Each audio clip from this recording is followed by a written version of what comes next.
பிஸ்மில்லாஹிர் ரஹ்மானிர் ரஹீம். அல்ஹம்துலில்லாஹி ரப்பில் ஆலமீன். வஸ்ஸலாத்து வஸ்ஸலாமு அலா சய்யிதில் முர்சலீன் வ அலா ஆலிஹி வ அஸ்ஹாபிஹி அஜ்மாஈன். அம்மா பாத். கண்ணியத்திற்குரிய சகோதரர்களே, பெரியோர்களே, தாய்மார்களே, அளவிலா கருணையும் நிகரிலா கிருபையும் கொண்ட எல்லாம் வல்ல அல்லாஹ் ரப்புல் ஆலமீனுடைய பேரருளாலும் பெருங்கிருபையாலும் புனிதமிக்க ரமதானுடைய இந்த இரவுகளிலே கண்மணி நாயகம் ரசூலே கரீம் ஸல்லல்லாஹு அலைஹி வஸல்லம் அவர்களுடைய பாசறையிலே பயின்ற நேரடி மாணவர்களான சத்திய சஹாபாக்கள் அவர்களுடைய வாழ்க்கையிலிருந்து நமக்கு தேவையான படிப்பினைகளையும் பாடங்களையும் பெற்று அதன்படி வாழ வேண்டும் என்ற ஆர்வத்திலும் ஆசையிலும் இங்கே நாம் குழுமி இருக்கின்றோம்.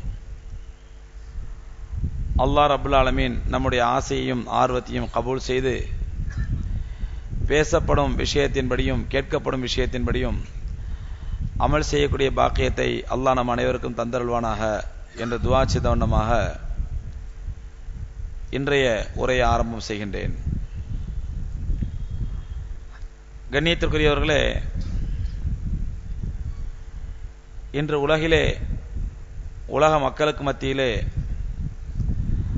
ஒரு மிகப்பெரிய சவாலாக உருவெடுத்திருக்கக்கூடிய ஒரு விஷயம் உண்டு.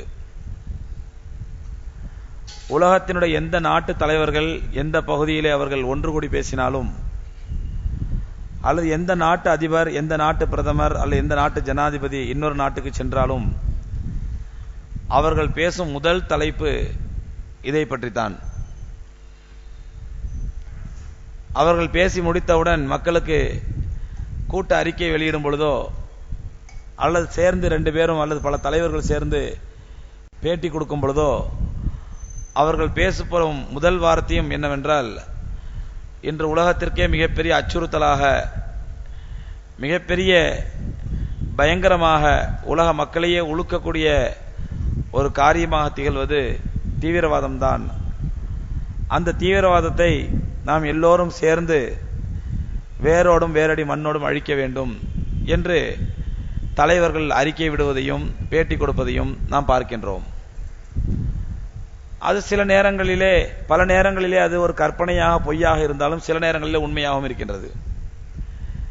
தீவிரவாதம் என்பது மக்களை அழிக்கக்கூடிய, பாமர மக்கள் அல்லது பொதுமக்களுடைய நிம்மதியை அமைதியை கெடுக்கக்கூடிய, மக்கள் சுபிட்சமாகவும் சந்தோஷமாகவும் வாழக்கூடிய ஒரு வாழ்க்கையின் நிலையை போக்கக்கூடிய ஒரு மோசமான காரியம் என்பதிலே யாருக்கும் எந்த மாற்று கருத்தும் கிடையாது. ஆனால் தீவிரவாதிகளோ அல்லது தீவிரவாத குழுக்களோ அல்லது தீவிரவாத இயக்கங்களோ அல்லது தனிப்பட்ட தீவிரவாதிகளோ, இவர்கள் உருவான விதம் என்ன, இவர்களை உருவாக்கியது யார், இவர்கள் எதனால் உருவாகினார்கள் என்று நாம் பார்ப்போமேனால், சத்திய சஹாபாக்களிடத்தில் இருந்த ஒரு அற்புதமான நற்குணம் இன்று இல்லாமல் போனதன் விளைவுதான் இந்த தீவிரவாதமும் பயங்கரவாதமும் உருவாவதற்கு காரணமானது. தீவிரவாதம் எல்லா மதத்திலும் இருக்கின்றது. முஸ்லிம்களாக இருந்தாலும் சரி, அல்லது கிறிஸ்தவர்களாக இருந்தாலும் சரி, அல்லது இந்துக்களாக இருந்தாலும் சரி, ஜைனர்கள், பௌத்தர்கள், எல்லா மதத்திலுமே எல்லா இனத்திலுமே தீவிரவாதிகள் இருக்கிறார்கள். சில தீவிரவாதிகள் ஆயுதம் தாங்கி போராடுகின்றார்கள், சில தீவிரவாதிகள் சாதாரணமாக போராடுகின்றார்கள். ஆக ஏதோ ஒரு வகையிலே ஏதோ ஒரு இலக்கை வைத்து, ஒரு லட்சியத்தை வைத்து தீவிரவாதிகள் அவர்கள் தங்களுடைய உயிரையே மாய்த்துக் கொள்ளக்கூடிய அளவுக்கு இந்த தீவிரவாதத்திலே அவர்கள் தீவிரமாக இருக்கின்றார்கள். இதற்கு காரணம் என்ன? தீவிரவாதிகள் யாரால் உருவாக்கப்படுகின்றார்கள், எப்படி உருவாகின்றார்கள், அல்லது இந்த தீவிர உலகத்திற்கே மிகப்பெரிய சவாலாக இருக்கக்கூடிய இந்த தீவிரவாதத்தையும் பயங்கரவாதத்தையும் ஒழிப்பதற்குரிய வழி என்ன என்று நாம் சற்று ஆராய்ந்து பார்ப்போம். எனால் அருமை சகோதரர்களே, எங்கே ஒரு மனிதனுக்கு கிடைக்க வேண்டிய நியாயம், எங்கே ஒரு மனிதனுக்கு கிடைக்க வேண்டிய நீதி அநியாயமாக மறுக்கப்படுகின்றதோ அங்கேதான் தீவிரவாதம் உருவாகின்றது. ஒரு மனிதனுடைய நியாயமான கோரிக்கை அல்லது அவனுக்கு கிடைக்க வேண்டிய நியாயமான நீதி அங்கே அப்பட்டமாக மீறப்படும் பொழுது அவன் தன்னுடைய நியாயத்தை பெறுவதற்காக, தன் தரப்பு நியாயத்தை உறுதிப்படுத்துவதற்காக அல்லது தன்னுடைய நீதியை பெறுவதற்காக அவன் தீவிரவாதியாக மாறுகின்றான். இது மனிதனுடைய இயல்பு. சாதாரணமாக ஒரு பறவை எவ்வளவு சாதுவான பறவை என்றால், வீட்டில் நாம் வளர்க்கக்கூடிய ஒரு கோழி மிக சாதுவான பறவை, யாருக்கும் எந்த தீங்கும் செய்யாது. ஆனால் அந்த பறவை தன்னுடைய குஞ்சுகளை அடைகாத்து பத்திரமாக அழைத்து செல்லும் பொழுது அது குஞ்சுகளோடு வாழ்வது என்பது அதற்குரிய உரிமை. அந்த உரிமையை மறுத்து அதற்கு கிடைக்க வேண்டிய நியாயமான உணர்வுகள் மறுக்கப்படும் பொழுது, அதனுடைய குஞ்சுகளுக்கு ஆபத்து ஏற்படும் எனும் பொழுது, அதனுடைய அந்த கோழி குஞ்சுகளுக்கு பாதிப்பு ஏற்படும் எனும் பொழுது, அந்த சாதுவான பறவையான அந்த கோழி கூட தீவிரவாதியாக மாறுகின்றது. பார்க்கிறோமா இல்லையா? ஓடி வந்து கொத்தும், ஓடி வந்து தன்னால முடிஞ்ச அளவுக்கு தாக்கும். காரணம் என்ன? அதனுடைய நியாயமான உணர்வு நமக்கு இந்த பூமியிலே நம்முடைய குஞ்சுகளோடு சந்தோஷமா அமைதியா வாழ வேண்டும் என்பது அதனுடைய நியாயமான உணர்வு. அந்த உணர்வுக்கு மாற்றமாக, அந்த நியாயத்திற்கு மாற்றமாக அதனுடைய நீதி, அதனுடைய நியாயம் அங்கே மறுக்கப்பட்டு அதனுடைய குஞ்சுகளுக்கு ஒரு பாதிப்பு ஏற்படுகிறது எனும் பொழுது அந்த சாதுவான கோழி கூட ஒரு தீவிரவாத கோழியாக மாறுகின்றது. ஆக மனிதர்களுக்கு மட்டும் உள்ள குணம் அல்ல இது, மிருகங்களுக்கும் பறவைகளுக்கும் கூட அல்லாஹ் ரப்பல் ஆலமீன் இந்த இயற்கையான குணத்தை வைத்திருக்கின்றான். ஆக ஒரு உண்மையை புரிந்து கொள்ள வேண்டும். எங்கே மனிதனுக்கு கிடைக்க வேண்டிய நியாயமான உரிமைகள் மறுக்கப்படுகின்றதோ, அவனுக்கு கிடைக்க வேண்டிய நியாயமான நீதி மறுக்கப்படுகின்றதோ, அங்கேதான் அந்த மனிதன் தீவிரவாதியாக மாறுகின்றான். அங்கேதான் அவன் தீவிரத்தை கையாளுகின்றான், சட்டத்தை கையில் எடுக்கின்றான். யாரையாவது அடிச்சு தனக்கு நியாயம் கிடைச்சா போதும், எவரையாவது அடிச்சு தனக்கு நீதி கிடைச்சா போதும்.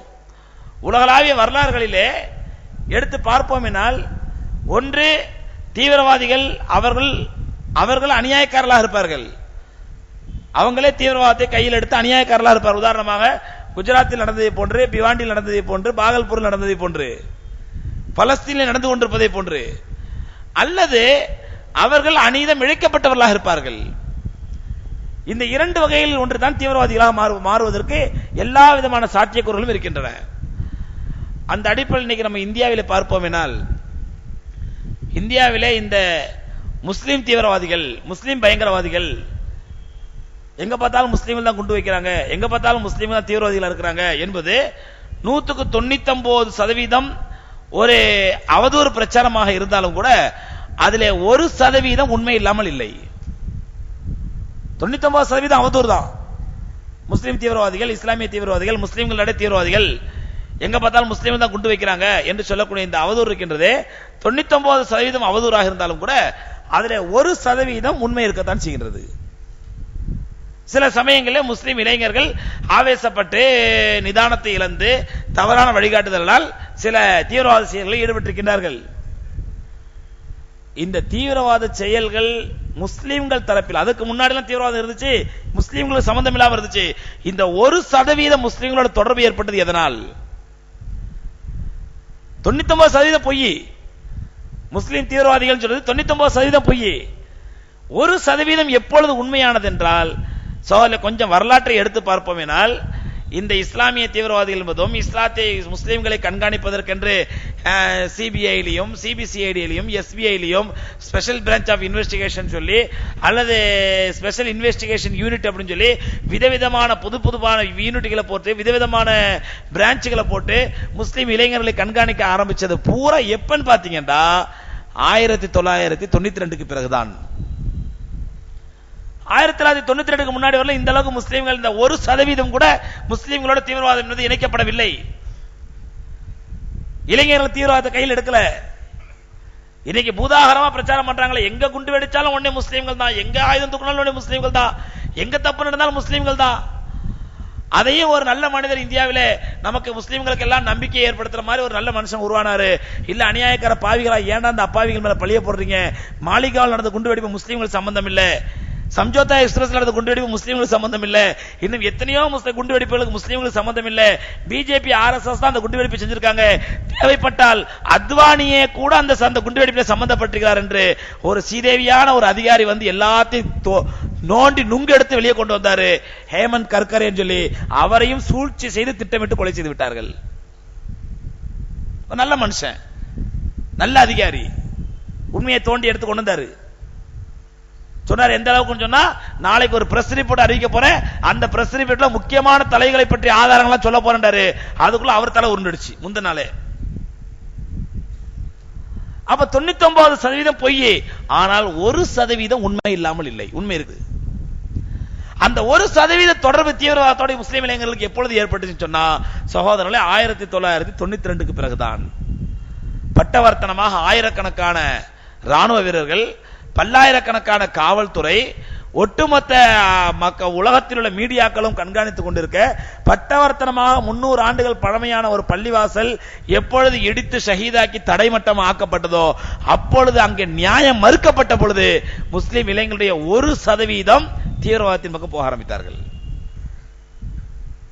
அப்ப அங்க நியாயம் மறுக்கப்பட்டது, அநியாயம் தலை தூக்கியது, நீதி மறுக்கப்பட்டது. அதனால அங்கே தீவிரவாதம் தலை தூக்கியது. இப்படி எத்தனையோ உதாரணங்கள் சொல்லலாம். ஏன் நேற்று சொன்னேன், நம்முடைய கோயம்புத்தூர் கலவரத்தை எடுத்துங்க, கோயம்புத்தூர் குண்டுவெடிப்பு எடுத்துங்க. எதனால் அந்த இளைஞர் தவறான வழிக்கு போனாங்க? அங்கே அதே பிரச்சனை தான். 99% இளைஞர்கள் அப்பாவிகள், குற்றமற்றவர்கள், தவறு செய்யாதவர்கள். 1% இளைஞர்கள் தொடர்புள்ளவர்கள். அது யாரும் மறுக்க முடியாது. அந்த 1% இளைஞர்கள் கூட ஏன் தீவிரவாதத்தின் பக்கம் போனாங்க? 19 முஸ்லிம்கள் தீ வைத்து கொளுத்தப்பட்டார்கள், வெட்டப்பட்டார்கள். வெட்டப்பட்ட முஸ்லிம்களை மருத்துவமனை கொண்டு வந்தா மருத்துவமனைக்குள்ள புகுந்து தீ வைத்து கொளுத்தப்பட்டார்கள். அந்த 19 முஸ்லிம்கள் ஷஹீதாக்கப்பட்டார்கள். அந்த 19 முஸ்லிம்களை கொலை செய்த அயோக்கியர் மீது எந்த விதமான நடவடிக்கையும் இல்லை. அங்கே முஸ்லிம்களுக்கு நீதி மறுக்கப்பட்டது. அதனால் அந்த 1% இளைஞர்கள் தீவிரவாதத்தை கையில் எடுத்தார்கள். ஆகவே எங்கே உண்மையான நியாயம் மறுக்கப்படுகின்றதோ, எங்கே நியாயமாக கிடைக்க வேண்டிய நீதி மறுக்கப்படுகின்றதோ அங்கேதான் தீவிரவாதம் ஆரம்பமாகிறது என்பது உலக வரலாறு, இந்திய வரலாறு அனைத்தும் நமக்கு சொல்லக்கூடிய படிப்பினை பாடம்.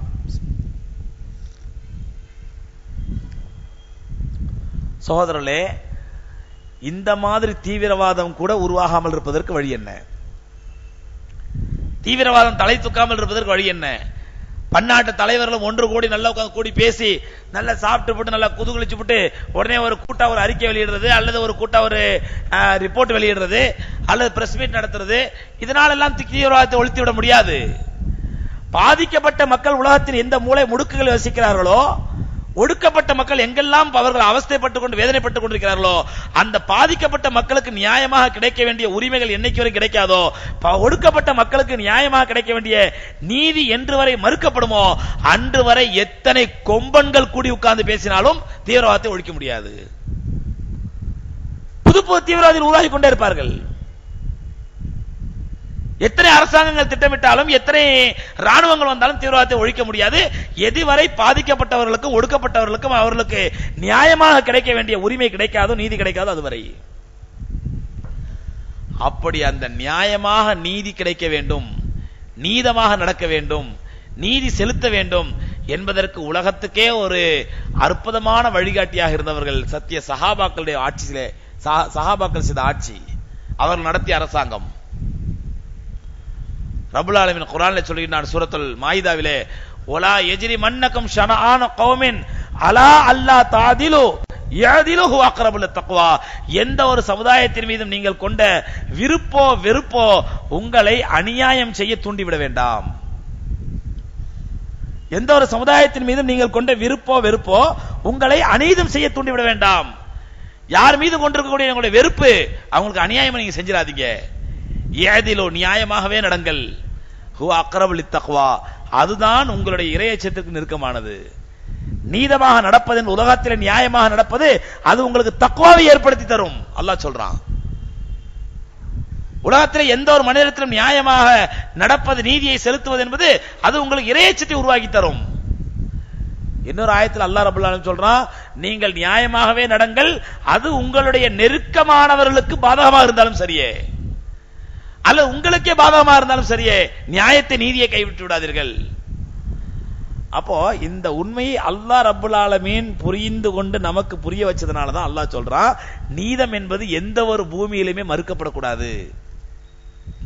மாலிக் யௌமித்தீன், அல்லாஹ்வுடைய சிஃபாத்தில் முக்கியமான சிஃபாத் மாலிக் யௌமித்தீன், நியாய தீர்ப்பு நாளின் அதிபதி.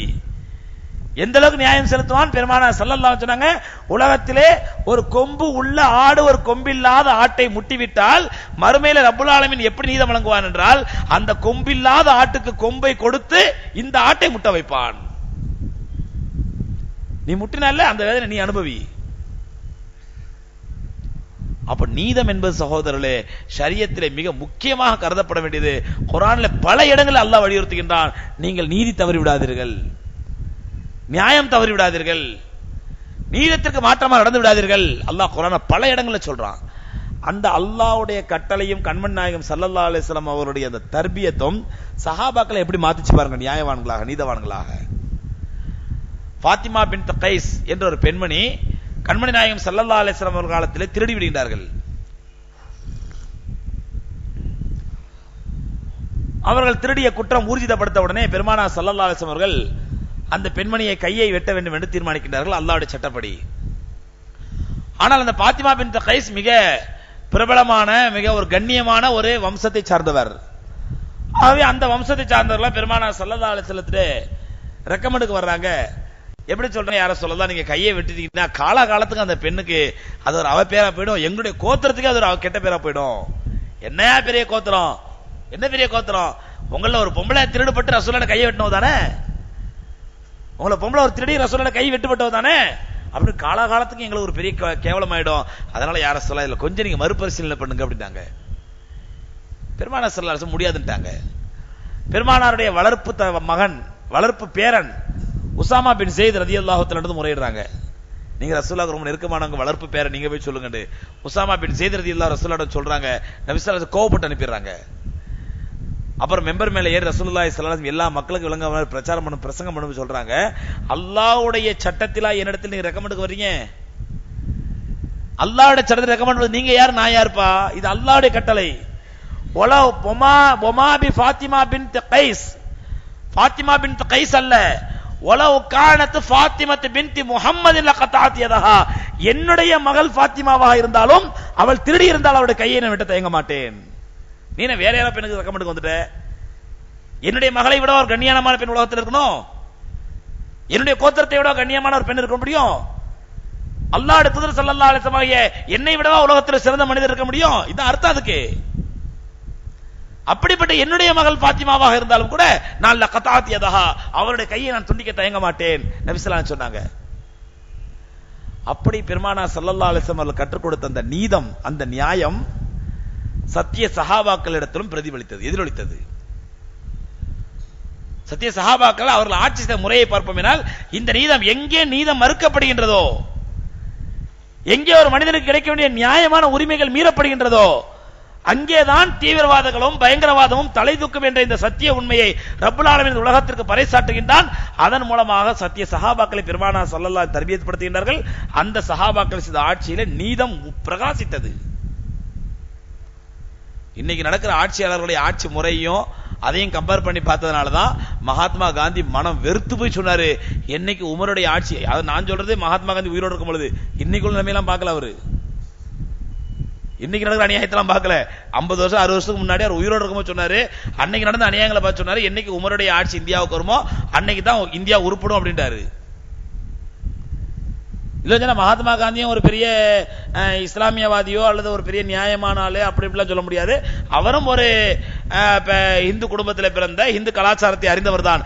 என்ன பல நேரங்களில் ஜெயிலில் இருக்கும் பொழுது இஸ்லாமிய புஸ்தகங்களை படித்து சஹாபாக்களை சரியை படிச்சு புரிஞ்சுக்கிட்டாரு, ஓ இப்படிலாம் ஒரு நியாயமான ஆட்சி உலகத்தில் நடந்திருக்குதா அப்படின்னு சொல்லி. இல்லைன்னு சொன்னா நாங்க சின்ன பிள்ளையா இருக்கும் போது ஸ்கூல்ல சொல்லி தருவாங்க, பாட்டு பாடுவாங்க, துப்பாக்கி குண்டுகள் மழை போல வீழ்ந்த போதும் ராம் ராம் என்றாரு காந்தி, ராம் ராம் என்றாரு. துப்பாக்கி குண்டு மலை மாதிரி வந்து விழுந்துச்சான். விழுக்கும் போது காந்தி எப்படிதான் சொல்லி விழுந்தாராம், ஹே ராம் அப்படின்னு சொல்லி தான் விழுந்தாராம். என்ன அவன் சுட்டவன் சுட்டாராம், இவர் செத்தாராம், எல்லாம் ராம் தான் வந்ததுல. அவன் நாதுராம் கோட்ஸே RSS கார சுட்டானே, அவன் சுட்டாராம், இவர் செத்தாராம். சாகும்போது ராம் ராம் சொல்லி செத்தாரு. ஆனாலும் அவர் இஸ்லாமிய புஸ்தகங்களை சஹாபாக்களுடைய வாழ்க்கை வரலாறு தெரிஞ்சதுனால வாய் விட்டு சொன்ன, அதெல்லாம் சுட்டாங்க அவரை. ஏன்னா இப்படி சொல்ல ஆரம்பிச்சிட்டார், ராமராட்சி இந்தியாவுக்கு வரணும், நம்ம கஷ்டப்பட்டு இருக்கிறோம், இவரு உமருடைய ஆட்சி வரணும்னு சொல்லிட்டு இருக்காரு, நீ இந்தியாவில் இருக்கணும் போய் சேர அப்படின்னு சொல்லி அனுப்பிவிட்டாங்க ஆர்எஸ்எஸ் காரங்க.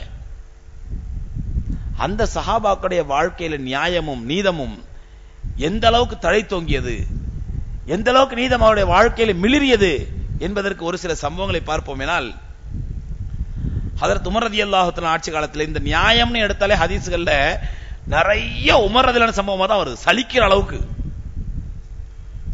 அளவுக்கு உமர் ரலியல்லாஹு சம்பவமா தான் வருது. நானும் மத்த சஹாபாக்கள் சம்பவமா வரும் பார்த்தா காரணம் என்ன சொன்னா, அதிகமான ஆண்டுகள் ஆட்சி செஞ்சது உமர் ரலியல்லாஹு தான். 4 கலீஃபாக்கள் அதிகமான ஆண்டுகள் ஆட்சி செஞ்சது உமர் ரலியல்லாஹு தஆலா. அவங்களுடைய வாழ்க்கையில தான் சொல்ற மாதிரி நிறைய சம்பவங்கள், அவருடைய இறையச்சத்தையும் தக்வாவையும் நியாயத்தையும் நீதத்தையும் எடுத்து பறைசாற்ற மாதிரி நிறைய சம்பவங்கள் நடந்தது அதற்கு உமர் ரலியல்லாஹு ஆட்சி காலத்துல. அதனால வரலாறுகள் முழுவதும் நிரம்பி கிடைக்கின்றது உமர் ரலியல்லாஹு தஆலா ஆட்சி முறையை பற்றிய விளக்கங்கள். அதற்கு உமர் ரலியல்லாஹு தஆலா ஆட்சி காலத்துல உபை இப்னு கஅப் ரலியல்லாஹு தஆலா கேள்விப்பட்டோம், பிரபலமான சஹாபி. அவங்களுக்கும் உமர் ரலியல்லாஹு தஆலாவுக்கும் தனிப்பட்ட முறையில ஒரு கருத்து வேறுபாடு ஏற்பட்டு போச்சு. இவங்க அமீருல் முஃமினீன், ஜனாதிபதி. இவங்க ஏதோ ஒரு பேரிச்சம்பழம் தோட்ட விஷயத்துல கொடுத்தாங்க, வாங்கினாங்க, கொடுக்கல் வாங்கல. உபை இப்னு கஅப் ரலியல்லாஹு தஆலாவுக்கும் உமர் ரலியல்லாஹு தஆலாவுக்கும் ஒரு கருத்து வேறுபாடு ஏற்பட்டு போச்சு. ஏற்பட்ட உமர் ரலியல்லாஹு சொல்றாங்க, இல்ல இல்ல நான் சொல்றதான் கரெக்ட், நீங்க வந்து எனக்கு வாக்கு கொடுத்தீங்க. உபை இப்னு கஅப் ரலியல்லாஹு சொல்றாங்க, இல்ல இல்ல நீங்க சொல்லல, நான் அப்படி சொல்லவே இல்ல. உமர் ரலியல்லாஹு வாதியாக இருக்கின்றார்கள், உபை இப்னு கஅப் ரலியல்லாஹு மறுக்கின்றார்கள். ரெண்டு பேருக்கு வாக்குவாதம் முத்தது. அவ உபை இப்னு கஅப் ரலியல்லாஹு தஆலா அழுகுறாங்க. அழுது சொன்னாங்க, அஃபீ சுல்தானிக்க யா உமர், என்ன உமரே இது உங்களுடைய ஆட்சிங்கிறதால இப்படி எனக்கு அநியாயம் பண்றீங்களா நீங்க? அழுதுட்டே சொல்றாங்க உபை இப்னு கஅப் ரலியல்லாஹு, உங்களுடைய ஆட்சிங்கிறதால நீங்க அநியாயம் பண்றீங்களா? உங்களுக்கு கேட்க ஆள் இல்லைங்கிறதால இப்படி அநியாயம் பண்றீங்களா அப்படின்னு சொல்லிட்டு அழுதுறாங்க. அழுதவன உமர் ரலியல்லாஹு தஆலா சொல்றாங்க, யா உபை ஃபஜஅல் ரஜுலன் பைனி பைனக்கும், உங்களுக்கு எனக்கு மத்தியில ஒரு நியாயமான தீர்மானிங்க, அவர்கிட்டவே நம்ம பிரச்சனை சொல்லுவோம், நம்ம ரெண்டு பேரும் பேசி தீர்த்துப்போம். ஒரு நியாயமான வைங்க, ஒரு பிரச்சனைக்கு தீர்வு ஒரு மத்தியஸ்தரை வைத்து பேசி தீர்த்துக் கொள்வதுதான். பிரச்சனை மனக்கசப்பு வளர்ந்துட்டே இருக்க வேண்டாம், முஸ்லீம் மத்தியில் மனக்கசப்பு வளரவும் கூடாது. ஒரு பிரச்சனை பேசி தீர்த்துப்போம், நீங்களே சொல்லுங்க. உமர் ரலியல்லாஹு உபை இப்னு கஅப் சொல்றாங்க, நீங்களே சொல்லுங்க அப்படிங்கிறாங்க. அப்ப உபை இப்னு கஅப் ரலியல்லாஹு தஆலா சொல்றாங்க, ஸைத் இப்னு சாபித், ஸைத் இப்னு சாபித் வைக்கலாமா நியாயமானா மத்தியஸ்தரா? உமர் ரலியல்லாஹு சொன்னா ஓகே, ஸைத் இப்னு சாபித்தை நடுவரா வைப்போம், வச்சு அவங்கள்ட்ட போய் பேசி தீர்த்துப்போம் அப்படின்னு சொல்லி ஹதரத் உபை இப்னு கஅப் ரலியல்லாஹு தஆலா உமர் ரலியல்லாஹு தஆலா ஸைத் இப்னு சாபித்ல போறாங்க. ஸைத் இப்னு சாபித் ரலியல்லாஹு தஆலா போய் உட்கார்ந்த உடனே தன்னுடைய தான் உட்கார்ற விரிப்பை அப்படி விரிச்சு போட்டு கொஞ்சம் பெருசா விரிச்சு, அமீருல் முஃமினீன் இதுல உட்காருங்க அப்படின்றாங்க. ஏன்னா அமீருல் முஃமினீன் அவங்க கொடுக்குற மரியாதை கொடுத்தானே ஆகணும், நீ இங்க உட்காருங்க அப்படின்றாங்க. உடனே உமர் ரலியல்லாஹு தஆலா ஸைத் இப்னு சாபித் ரலியல்லாஹு தஆலாவுடைய இந்த நடவடிக்கை பார்த்து சொன்னாங்க, ஹாதா அவ்வளு ஜௌரின் ஜுர்த ஃபீ ஹுக்மிக, உன்னுடைய நியாயத்திலே முதல் தவறு நடக்க ஆரம்பித்து விட்டது. எப்போ உங்கள்கிட்ட வந்து நான் ஒரு பிரச்சனை கொண்டு வந்தேன், நீங்க என்னை சாதாரண உமரா தான் பார்க்க வேண்டுமே தவிர அமீர் முஃமினா பார்க்க கூடாது அப்படின்னு சொல்லிட்டு, அஜ்லிஸ் மா ஹஸ்மி, நான் என்னுடைய வாதியோடவே உட்காருகிறேன்னு சொல்லிட்டு ரெண்டு பேருமே அவங்களுக்கு எதிரில் உட்கார்ந்துறாங்க. ஸைத் இப்னு சாபித் ரலியல்லாஹு ஒரு அமீர் முஃமின் ஆச்சு. ஸைத் இப்னு சாபித்தை தேர்ந்தெடுத்தது யாரு? உமர் அல்ல. அவங்க செலக்ட் பண்ணது யாரு? உபை இப்னு கஅப் ரலியல்லாஹு செலக்ட் பண்ணாங்க, உமர் ரலியல்லாஹு செலக்ட் பண்ணல. ஆனால் உமர் ரலியல்லாஹு போன உடனே தன்னுடைய விரிப்பை கொஞ்சம் விரிச்சு போட்டு அமீர் முஃமின் இதுல உட்காருங்கன்ற உடனே ரசூலுல்லாஹ் உமர் ரலியல்லாஹு தஆலா சொல்றாங்க, இது உங்களுடைய முதல் தவறு ஆரம்பமாயிடுச்சு, இதை நான் ஏத்துக்க மாட்டேன், நான் அவரோடவே உட்கார்றேன்னு சொல்லிட்டு ஹதரத் உபை இப்னு கஅபுக்கு பக்கத்திலே உமர் ரலியல்லாஹு போய் உட்கார்ந்துறாங்க. உட்கார்ந்த உடனே பிரச்சனை ஆரம்பிக்குது. ஹதரத் உபை இப்னு கஅப் ரலியல்லாஹு பிரச்சனை கேட்கறாங்க, என்ன ப்ராப்ளம் என்ன பிரச்சனை கேட்கறாங்க. கேட்கும் பொழுது ஹதரத் உபை இப்னு கஅப் ரலியல்லாஹு சொல்றாங்க, உமர் ரலியல்லாஹு மறுக்கிறாங்க. இதை கேட்ட உடனே இவங்களால தீர்மானிக்க முடியல. ரெண்டு பேருமே முக்கியமான சஹாபாக்கள், என்ன தீர்ப்பு சொல்றது தெரியல. உடனே ஸைத் இப்னு சாபித் ரலியல்லாஹு என்ன பண்ணாங்க, உபை இப்னு கஅப் ரலியல்லாஹு கையை பிடிச்சுக்கிட்டு, யாஃபி அன் அமீருல் முஃமினீன் யா உபை, உபையே என்ன இருந்தாலும் அவங்க அமீருல் முஃமினீன், நீங்க கொஞ்சம் விட்டு கொடுத்துருங்களேன், நீங்க விட்டு கொடுத்துருங்களேன், அவங்க அமீர் முஃமினீன் இல்லையா, அவங்களால விட்டு கொடுத்துருங்களேன் அப்படிங்கிறாங்க. இதை கேட்ட உபை ரலியல்லாஹு தஆலா அப்படி யோசிச்சுட்டு இருக்காங்க. யோசிக்கும் போது இவங்க சொல்றாங்க, உபை இப்னு ஸைத் இப்னு சாபித் சொல்றாங்க, நீதிபதியா இருக்கிறவங்க சொல்றாங்க, லா அஸ்அலுஹா லி அஹதின் கைரஹா, இதே வேற ஆளா இருந்தா நான் இப்படி உங்ககிட்ட வந்து மன்றாட மாட்டேன், இவங்க அமீருல் முஃமினீன் அவங்களுக்காக விட்டு கொடுத்துருங்களேன் அப்படிங்கிறாங்க.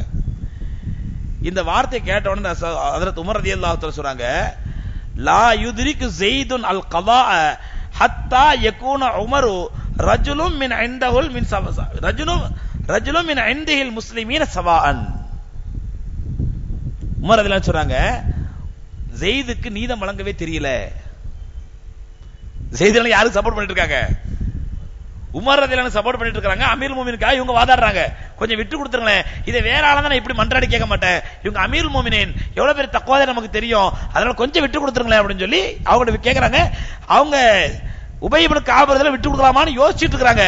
இந்த நேரத்தில் உமர் ரலியல்லாஹு எழுந்து ஸைதுக்கு நீதம் வழங்கவே தெரியல, எதுவரை உமரை ஒரு சாதாரண முஸ்லிமாக நினைக்க மாட்டாரோ அதுவரை உமக்கு நீதம் வழங்க தயாரா இல்ல, நீங்க இந்த நீதியை நான் ஏத்துக்க மாட்டேன்னு சொல்லி எழுச்சி வந்துடுறாங்க. எழுந்து வந்து உபை இப்னு கஅப் கூப்பிட்டு சொல்றாங்க, உபையே உங்களுக்காக நான் விட்டு கொடுத்து விடுகின்றேன். தன் தரப்பு நியாயத்தை விட்டு கொடுத்துறாங்க உபை இப்னு கஅபுக்காக.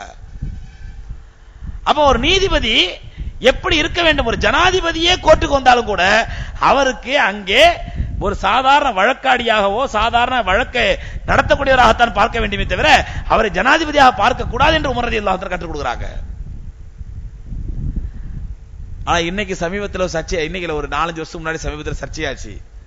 ஒரு சாமியார் கொலை கேஸ் பொம்பளை கேஸ் எல்லா பலாயிலையும் மாட்டி கோர்ட்டுக்கு போறாரு. கோர்ட்டுக்கு போன உடனே அவருக்கு அங்க இருக்கிற டெவாலி என்ன பண்றான், எடுத்து சேர் எடுத்து போடுறான், ஸ்டூல் எடுத்து போடுறான், உட்கார்ந்து சாமியார் அப்படின்ட்டு. அவரும் உட்கார்ந்துட்டாரு. ஒரு நியாயமான மனுஷன் உட்கார கூடாது. இருக்கிற கோர்ட்ல அத்தனை வழக்கறிஞர்கள் ஆட்சேபனை பண்ணாங்க, எதுக்காண்டி உட்கார்றாரு அவரு, ஏன் உட்கார்றாரு, அவர் யார் அவர் உட்கார வைக்கிறது கோர்ட்ல, ஸ்டூலை எடுங்க. அப்புறம் ஜட்ஜி சொன்னார் எடுத்துருங்க, நடந்த சம்பவம் கேள்விப்பட்டோம், பத்திரிகைலாம் வந்துச்சு. அப்புறம் ஸ்டூலை எடுத்து நிக்க விட்டாங்க அவரை. எதுக்கு சொல்றேன்னு சொன்னா, எம்பெருமானா ஸல்லல்லாஹு அலைஹி வஸல்லம் அவர்கள் சஹாபாக்களை எப்படி வார்த்தெடுத்தார்கள் என்றால், ஒரு ஜனாதிபதியின் மீதே ஒரு குற்றச்சாட்டு வந்த பொழுது ஹஜ்ரத் உமர் ரலியல்லாஹு தஆலா அன்ஹு ஸைத் இப்னு சாபித்தை பார்த்து என்ன சொன்னாங்க, உங்களுக்கு நீதம் வழங்க தெரியவில்லைன்னாங்க. எதனால? இன்னைக்கு நாம சொல்லுவோம் நீங்க சொல்ல சரியில்லைங்க அப்படிங்குவோம். எப்போ நமக்கு பாதகமா இருந்தா, நமக்கு பாதகமா இருந்தா சொல்லுவோம் நீங்க நீதி வழங்க சரியில்லைங்க, நீங்க ஒரு தரப்பட்சமா பேசுறீங்க அப்படின்னு சொல்லுவோம். ஆனால் உமர் ரலியல்லாஹு தஆலா அன்ஹு தனக்கு சாதகமாக ஸைத் இப்னு சாபித் ரலியல்லாஹு அன்ஹு செயல்படுகிறார்கள் என்று தெரிந்த உடனே சொன்னாங்க, உங்கள் நீதி வழங்குற ரைட்ஸ் உங்களுக்கு தெரியல, என்னைக்கு நீங்க உமரை ஒரு சாதாரண முஸ்லிமாக பார்க்க மாட்டீர்களோ அதுவரை உங்களுக்கு வந்து நீதி வழங்க தெரியாதுன்னு சொல்லிட்டு உடனே என்ன பண்ண, உபை இப்னு கஅப் சொன்னாங்க, எதுக்கு நமக்குள்ள தகராறு, நான் விட்டு கொடுத்தற போ உனக்கு அப்படின்ட்டாங்க. இதுதான் சத்திய சஹாபாக்களுடைய நீதம், இதுதான் சஹாபாக்களுடைய நியாயம். அடுத்து பாருங்க, உமர் ரலியல்லாஹு தஆலா இன்னொரு சம்பவம். ஹஜ்ரத் உமர் ரலியல்லாஹு ஆட்சி காலத்தில் மஸ்ஜித் நபவியை விரிவுபடுத்த போகிறாங்க. கூட்டம் அதிகமாயிடுச்சு, தொழுற மக்கள் கூட்டம். மஸ்ஜித் நபவியை கொஞ்சம் விரிவுபடுத்தணும். விரிவுபடுத்தணும் பொழுது பக்கத்தில் இருக்கிறது ஹஜ்ரத் அப்பாஸ் ரலியல்லாஹு தஆலா வீடு. அப்ப உமர் ரலியல்லாஹு தஆலா என்ன பண்றாங்க, அப்பாஸ் ரலியல்லாஹு கூப்பிட்டு, அப்பாஸே அந்த இடத்தை நீங்க வித்துருங்க, அதுக்கு ஒரு கிரேத்தை வாங்கிக்க, காசு வாங்கிக்கங்க அப்படிங்கிறாங்க. அப்பாஸ் சொல்றாங்க, அதெல்லாம் முடியாதுங்க, அதெல்லாம் விற்க முடியாது அப்படின்றாங்க. அப்ப உமர் ரலியல்லாஹு சொல்றாங்க, அப்ப தர்மமா கொடுத்துருங்க, தானமா கொடுத்துருங்க பள்ளிவாசலுக்கு. அது முடியாது. ஏன்னா உமர் ரலியல்லாஹு தஆலா கேட்ட விதம் அப்பாஸ் ரலியல்லாஹு உண்டிக்கா இருந்துச்சு. அது என்னது, ஏன் சொத்தை வந்து கொடுத்துருங்க ரைட்ஸா கேட்கறது, ஒரு முறையா கேட்க வேண்டாமா அப்படின்னு என்ன பண்ணிட்டாங்க, அதெல்லாம் தர முடியாது அப்படின்ட்டாங்க. பிரச்சனைக்கு யார நீதிபதி ஆவறாங்கன்னு சொன்னா ஹஜ்ரத் உபை இப்னு கஅப் ரலியல்லாஹு நீதிபதி ஆவறாங்க.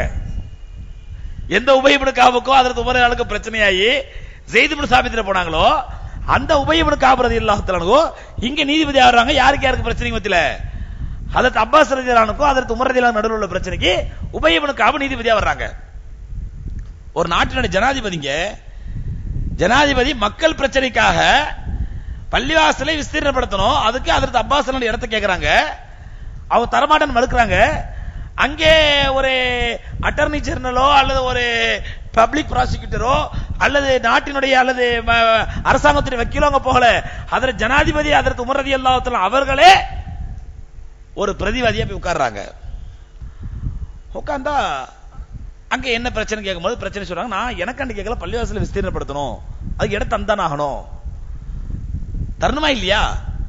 அப்பாஸ் அப்படி எங்க இருக்கு, தந்தான் எங்க இருக்குது, அப்படின்னு அவசியம் தந்துதான் ஆகணும்னு சொல்லி உமர் சொல்றாங்க, நான் எனக்கு ஒரு உங்களுடைய தனி மனித உரிமையை விட பொதுமக்களோட உரிமை தான் முக்கியம், அதனால நான் பள்ளிவாசல அந்த இடத்தை எடுத்துப்பேன்.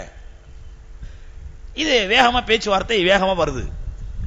உமர் ரலியல்லாஹு தஆலா தங்கள் சம்பந்தப்பட்ட விஷயமா இருந்தா உபய் இப்னு கஅப் விட்டு கொடுத்துருவாங்க. இது பள்ளிவாசல் விஷயம், பொது விஷயம், பொதுமக்களுக்கான விஷயம். அப்ப இதுல விட்டு கொடுக்க முடியல, நான் அந்த இடத்தை எடுத்துப்பேன் அப்படிங்கிறாங்க. நீ எடுக்க முடியாது அப்படிங்கிறாங்க. அப்பாஸ் ரலியல்லாஹு ரெண்டு பேருக்கு வாக்குவாதம் முத்துது. அந்த நேரத்தில் உபய் இப்னு கஅப் அப்படியே பார்த்துட்டு சொல்றாங்க, அமீருல் முஃமினீனே, நீங்க சொல்றது சரியில்லை, அவரை திருப்தி இல்லாமல், அவருடைய அனுமதி இல்லாமல், அவருடைய அதிருப்தியோடு அந்த இடத்தை எடுப்பதற்கு எந்த விதத்தில் உங்களுக்கு உரிமை இல்லை அப்படிங்கிறாங்க. அப்ப உமர் ரலியல்லாஹு கேக்குறாங்க, அப்படி சொல்றதுக்கு உங்களுக்கு என்ன ரைட்ஸ் இருக்குது? நீங்க வந்து குர்ஆன்லயே ஹதீஸ்ல இதுக்கு ஆதாரங்களை பாத்தீங்களா? யாரை பார்த்து கேக்குறாங்க? உபய் இப்னு கஅப் ரலியல்லாஹு அன்ஹு பார்த்து உமர் ரலியல்லாஹு கேக்குறாங்க, அப்படி சொல்றது உங்களுக்கு என்ன ரைட்ஸ் இருக்குது? அவஜத் ஹாதா பி கலாமில்லாஹி அம் ஹதீஸ் நபி ஸல்லல்லாஹு அலைஹி வஸல்லம், நீங்க சொல்றக்கூடிய இந்த கூற்றை அல்லாஹ்வுடைய கலாமிலே, அல்லாஹ்வுடைய குர்ஆனில் நீங்க பார்த்தீர்களா, அல்லது பெருமானார் ஸல்லல்லாஹு அலைஹி வஸல்லம் போதனை உங்களுக்கு சொல்லி இருக்காங்களா? எந்த அடிப்படையில் சொல்றீங்க இது? அவரோட திருப்தி இல்லாம பள்ளிவாசலுக்கு இடத்தை எடுக்கக்கூடாதுன்னு சொல்லி. அப்ப உபய் இப்னு கஅப் ரலியல்லாஹு தஆலா சொல்றாங்க, வஜத் ஃபி ஹதீஸ் நபி ஸல்லல்லாஹு அலைஹி வஸல்லம், நான் பெருமானார் ஸல்லல்லாஹு அலைஹி வஸல்லம் ஒரு ஹதீஸ் பார்த்திருக்கிறேன், ரசூலுல்லாஹ் சொல்லிருக்காங்க, நான் கேட்டிருக்கிறேன். என்ன ஹதீஸ் சொன்னா, நபி தாவூத் அலைஹிஸ்ஸலாத்து வஸலாம், இன்ன சுலைமான் இப்னு தாவூத் அலைஹிஸ்ஸலாத்து வஸலாம் லம்மா பனா பைத்துல் முகத்தஸ், சுலைமான் அலைஹிஸ்ஸலாத்து வஸலாம் அவர்கள் பைத்துல் முகத்தஸை கட்டிய பொழுது நைட்டு கட்டிட்டு போவாங்க, காலையில வந்து பார்த்தா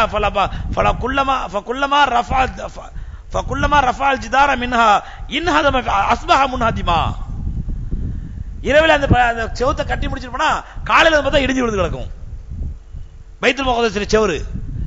சுலைமான் அலைஹிஸ்ஸலாத்துக்கு ஒன்றும் புரியல, என்னடா இது நைட்டு கட்டிட்டு போறோம் காலையில இடிஞ்சு விழுந்து கிடக்குது என்னன்னு சொல்லி. அப்ப அல்லாஹ் ரப்பல் ஆலமீன் ஃபவஹல்லா இலைஹி, அதுல சுலைமான் அலைஹிஸ்ஸலாத்துக்கு அல்லாஹ் வஹி அறிவித்தான். என்னன்னு சொன்னா, நீங்கள் கட்டக்கூடிய இடம் அது பொது சொத்தல்ல, வேற ஒரு தனிநபருடைய இடத்துல கட்டுறீங்க, அவருடைய அதிருப்தியோட கட்டுறீங்க, முதல்ல அவரை போய் திருப்திப்படுத்துங்க, அவர்கிட்ட பெர்மிஷன் வாங்கிட்டு வாங்கன்னு அல்லாஹ் வஹி அறிவித்தான். அதற்கு பிறகு சுலைமான் அலைஹிஸ்ஸலாத்து வஸலாம் அந்த மனித இடத்துல போய் பெர்மிஷன் வாங்கிட்டு வந்ததுக்கு அப்புறம் அந்த பைத்துல் முகத்தஸ் செவுர் நின்றுச்சு. இந்த ஹதீஸை பெருமானார் ஸல்லல்லாஹு அலைஹி வஸல்லம் நான் கேட்டிருக்கிறேன்னு அது சக்கத்த உமர் அதெல்லாம் அப்படியே ஆஃப் ஆயிட்டாங்க. அதுக்கப்புறம் ஆர்குமெண்ட் இல்ல. அப்படியே அந்த ஹதீஸ் லைஃபா, பலகீனமான ஹதீஸா, பலமான ஹதீஸா? அந்த அறிவிப்பாளர் தொடர்ல வர அந்த அறிவிப்பாளர் சரியான அறிவிப்பாளரா? அவர் எப்படி நல்ல பயில்வானா இருந்து நல்ல பலமா இருந்தாரா, இல்ல நோய்வாய்ப்பட்டு நோஞ்சானா கிடந்தாரா? அதே அறிவிப்பாளர் போன வருஷம் நான் சொல்லுமா பலமா இருந்தாரு, இந்த வருஷம் அவருக்கு சிக்கன் குனியா வந்துருச்சு அல்லது ஸ்வைன் ஃப்ளூ வந்துருச்சு, அதனால பலகீனமா போயிட்டாரு. இப்படிலாம் சஹாபாக்கள் ஆர்கியூ பண்ணல. எம்பெருமானார் ஸல்லல்லாஹு அலைஹி வஸல்லம் அவருடைய வாயிலிருந்து கேட்டேன்னு சொன்ன உடனே அப்படியே உமர் ஆஃப் ஆயிட்டாங்க. அப்படிங்களா? அப்ப சரிங்க, நான் என்னுடைய கருத்தை வாபஸ் வாங்கிக்கிறேன் அப்படின்னாங்க. இப்ப அப்பாஸ் சொன்னாங்க, எப்ப இந்த தீர்ப்பை, நியாயமான தீர்ப்பை எனக்கு சாதகமா வழங்கி விட்டீர்களோ, இப்ப நான் அந்த இடத்தை பள்ளிவாசல் கொடுத்துறேன்னு கொடுத்தாங்க. சொல்லிட்டு அப்பாஸ் சொன்னாங்க, நான் அந்த இடத்தை பள்ளிவாசல் கொடுக்க கூடாதுன்றோ அல்லது எனக்கு தான் வேணும்னு ஆர்குமெண்ட் பண்ணல, என்ற உமரதுனால கேட்ட விதம் எனக்கு கொஞ்சம் ஊண்டிங்கா இருந்துச்சு, அதனால அந்த பிரச்சனை கொண்டு வந்து கோர்ட்டுக்கு. எதுக்கு சொன்னா, சஹாபாக்கள் நியாயத்தை ஏற்றுக்கொள்வதற்கு என்னைக்குமே தயங்கினது கிடையாது. ஏனென்றால் அவர்களுக்கு மத்தியில் நீயா நானாங்கிற ஈகோவும் கிடையாது, அவர்களுக்கு மத்தியில் ஷைத்தானுடைய போராட்டங்களும் கிடையாது. எது நியாயமோ அல்லாஹ்வுக்கு பயந்து அந்த நியாயத்தை உண்மை என்று கருதும் பொழுது அதை ஏற்றுக்கொள்வதற்கு சஹாபாக்கள் என்னைக்குமே தயங்கினது கிடையாது. இன்னைக்கு உலகம் தீவிரவாதங்களும் அநியாயங்களும் பயங்கரவாதங்களும் தலை தூக்கியதற்கு காரணம் அந்த நியாயங்கள் மறுக்கப்படுவதும் உண்மைகள் மறுக்கப்படுவதும் தான் இது போன்ற அநியாயங்கள் தலை தூக்குறது காரணம். அதுக்கே சொல்லியிருக்கிறேன், உமர் ரலியல்லாஹு தஆலா அன்ஹுவை அபூ லூலு என்ற யூதன் கொலை செஞ்ச பொழுது சக்கராத்துல கிடக்குறாங்க. ஹஜ்ரத் உமர் ரலியல்லாஹு தஆலா ஷஹீதார் நேரத்துல அந்த நேரத்துல கூப்பிட்டு கேட்டாங்க, என்னை குத்தியவன் யார், என்னை கொலை செய்த முயற்சி பண்ணவன் யாரு, ஒரு முஸ்லிமா காஃபிரான்னு பாருங்க அப்படின்னாங்க. காஃபிர் யூதன் சொன்ன உடனே அல்ஹம்துலில்லாஹ்ன்றாங்க. சொல்லிச்சா ஏன்னு சொன்னா, ஒரு கால் ஒரு முஸ்லீம் என்னை கொலை செய்திருந்தால் அவன் கொலை செஞ்சு அவன் நரகத்துக்கு போவான், வேற விஷயம். ஆனால் நான் ஏதோ அவனுக்கு அநியாயம் பண்ணி என்னால் அவன் பாதிக்கப்பட்டு அதனால் தான் என்னை கொலை செய்திருக்கிறான் என்றால் நானும் அல்லவன் நரகத்துக்கு போவேன். இந்த அச்சம், இந்த தக்வா, இந்த நியாயத்தை நீதத்தை ஏற்றுக்கொள்ளக்கூடிய மனப்பான்மை சஹாபாக்களிடத்தில் நிறைந்தது என்ற காரணம் கண்மணி நாயகம் ஸல்லல்லாஹு அலைஹி வஸல்லம் அவர்களை பயிற்றுவித்த முறை, கண்மணி நாயகம் ஸல்லல்லாஹு அலைஹி வஸல்லம் செய்த தர்பியத் அதற்கு காரணம். அதே மாதிரி உமர் ரலியல்லாஹு தஆலா கால சம்பவத்துல உமர் ரலியல்லாஹு அப்துர் ரஹ்மான் இப்னு உமர் ரலியல்லாஹுடைய மகன் அப்துர் ரஹ்மான்ங்கிறவரு மிஸ்ர்ல இருக்காரு, ஈஜிப்துல. அந்த மிஸ்ருடைய கவர்னரா இருக்கிறது ஹஜ்ரத் அம்ர் இப்னு ஆஸ் ரலியல்லாஹு தஆலா அன்ஹு. அம்ர் இப்னு ஆஸ் ரலியல்லாஹு தஆலா அன்ஹு மிஸ்ருடைய கவர்னரா இருக்கிறாங்க. அந்த மிஸ்ர்ல உமர் ரலியல்லாஹுடைய மகன் அப்துர் ரஹ்மான் இப்னு உமர் ஒரு சாதாரண பிரஜையா அங்க இருக்கிறாரு. அவர் ஒரு அபு சருஆ என்ற ஒரு மனிதரோடு நெருங்கிய நட்போடு இருக்கிறாரு. யார் இந்த அப்துர் ரஹ்மான்ங்கிறவரு? அப்துர் ரஹ்மான் யாருங்க? உமர் ரலியல்லாஹுடைய மகன். இவர் மிஸ்ர்ல இருக்காரு. இவருடைய நெருங்கிய நண்பர் யாருன்னு சொன்னா அபு சருஆ அப்படிங்கிறவரு. இந்த அபு சருஆ இருக்கிறாரு. இவர் வந்து கெட்ட தீய குணங்கள் நிறைந்த ஒரு மனிதர். சஹாபிலாம் கிடையாது, சாதாரண மனிதர், தீய குணங்கள் நிறைந்த மனிதர். அந்த தீய குணம் ஹஜ்ரத் உமர் ரலியல்லாஹு தஆலா மகனிடத்தில் எப்படிப்பட்ட ஒரு பாதிப்பை ஏற்படுத்தி விட்டது என்றால், கண்மணி நாயகம் ஸல்லல்லாஹு அலைஹி சொன்னாங்க, அது பொய்யாகுமா? நீ எவ்வளவுதான் நல்லவனாக இருந்தாலும் தக்வா உள்ளவனாக இருந்தாலும் நல்லவர்களோடு பழகினால் அது அத்தர் வியாபாரி பக்கத்தில் உட்கார்ற மாதிரி, நீ அத்தரை தேவை தடவாட்டாலும் அந்த வாசனையாவது மேல வந்து படும். தீயவர்களோடு நீங்க கொண்டிருக்கிற நட்பு என்பது நீங்கள் எவ்வளவுதான் நல்லவனா இருந்தாலும் கூட உங்களை தீவனாக மாற்றிவிடும். எப்படி கொல்லம்பற்றங்கார பக்கத்தில் உட்கார்ற மாதிரி அவன் மேல படக்கூடிய அந்த நெருப்பும் அந்த புகையும் உங்க மேல படத்தான் செய்யும். கரியும் நெருப்பும் புகையும். எவ்வளவு அழகான உதாரணம் இஸ்லாம் சொன்னாங்க. ஆகவே நான் பழகக்கூடிய நட்பு பாராட்டுவது யாரோட, நல்லவர்களோட தீயவர்களோடா என்பதை நாம் அவ்வப்போது கண்காணிக்க தவறிவிடக் கூடாது. அந்த மாதிரி இந்த அப்துர் ரஹ்மான் என்ன பண்றாருன்னு சொன்னா, அபு சருஆ என்ற ஒரு கெட்ட மனிதரோடு பழக ஆரம்பிச்சிட்டாரு. ஆரம்பிச்சதுல அந்த அபு சருஆவுடைய ஒரு கெட்ட பழக்கம் இவர்கிட்ட தொத்திக்கிச்சு. என்னன்னு சொன்னா, பழக்கம் இல்ல, ஒரே ஒரு முறை தவறு செஞ்சிட்டாரு. என்ன தவறு செஞ்சிட்டாரு? அந்த அபு சருஆ சாராயம் குடிக்கும் பொழுது இவரையும் குடிக்க வைத்து விட்டார். யார? உமர் ரலியல்லாஹுடைய மகனை குடிச்சு போதை ஆயிடுச்சு ரெண்டு பேருக்கும். அதுக்கப்புறம் அப்துர் ரஹ்மான் உணர்றாரு, ஆஹா நம்ம எவ்வளவு பெரிய தப்பு பண்ணிட்டோம், எவ்வளவு பெரிய பாவம் பண்ணிட்டோம், எவ்வளவு கியாமத் நாள் வரை நம்ம தந்தைக்கு எதுக்காயிடுமே அப்படின்னு சொல்லி நேரா அம்ர் இப்னு ஆஸ் ரலியல்லாஹு வர்றாங்க கவர்னர்கிட்ட. வந்து நான் இந்த மாதிரி தெரியாம சாராயம் குடிச்சிட்டேன், போதைப் பொருள் சாப்பிட்டுட்டேன், எனக்கு வந்து அல்லாஹ்வுடைய தண்டனை நிறைவேற்றுங்கள். பொதுவா சாராயம் குடிச்சவருக்கு பெருமானார் ஸல்லல்லாஹு அலைஹி வஸல்லம் என்ன பண்ணாங்கன்னு சொன்னா, எந்த விதமான தண்டனை நிர்ணயிக்கல. மற்ற எல்லா பாவத்தும் தண்டனை நிர்ணயிச்சாங்க. அல்லாஹ் நிர்ணயிச்சாங்க, அல்லாஹ் நிர்ணயிச்சா, அல்லாஹ் ரசூல் ஸல்லல்லாஹு அலைஹி வஸல்லம் நிர்ணயிச்சாங்க. விபச்சாரம் பண்ணா என்ன தண்டனை, அதே மாதிரி அவதூறு சொன்னா என்ன தண்டனை, திருடினா என்ன தண்டனை, கொலை செஞ்சா என்ன தண்டனை, போதைப் பொருள் பயன்படுத்த இது போதைப் பொருள் கடத்தினா என்ன தண்டனை, எல்லாத்தையும் நிர்ணயிச்ச பெருமானார் ஸல்லல்லாஹு, போதைப் பொருள் சொல்லல, திருடினா, கொலை செஞ்சா, விபச்சாரம் பண்ணா, இந்த மாதிரி எல்லாம் தண்டனை நிர்ணயிச்ச பெருமானார் ஸல்லல்லாஹு அலைஹி வஸல்லம் போதைப் பொருளை பாவித்தாலோ பயன்படுத்தினாலோ அதுக்கு மட்டும் தண்டனை நிர்ணயிக்கல. ஒரு கட்டத்தில் பெருமானார் ஸல்லல்லாஹு அலைஹி காலத்துல ஒரு மனிதர் சாராயம் குடிச்சு வந்துறாரு. பெருமானார் ஸல்லல்லாஹு அலைஹி வஸல்லம் பார்த்தோன்னு என்ன பண்ணாங்க, அவரை செருப்பால் அடிங்கள் நாங்க சஹாபாக்களை கட்டி வச்சு செருப்பால் அடிச்சாங்க. இன்னொரு கட்டத்தில் சொன்னாங்க, அவருக்கு மொட்டை அடித்து அவரை கேவலப்படுத்துங்கள் நாங்க மொட்டை அடித்து கரும்புள்ளி செம்புளி பிடித்து கேவலப்படுத்தினாங்க. ஆக சாராயம் குடிப்பவருக்கு என்ன தண்டனை என்று பெருமானார் ஸல்லல்லாஹு நிர்ணயிக்கவில்லை.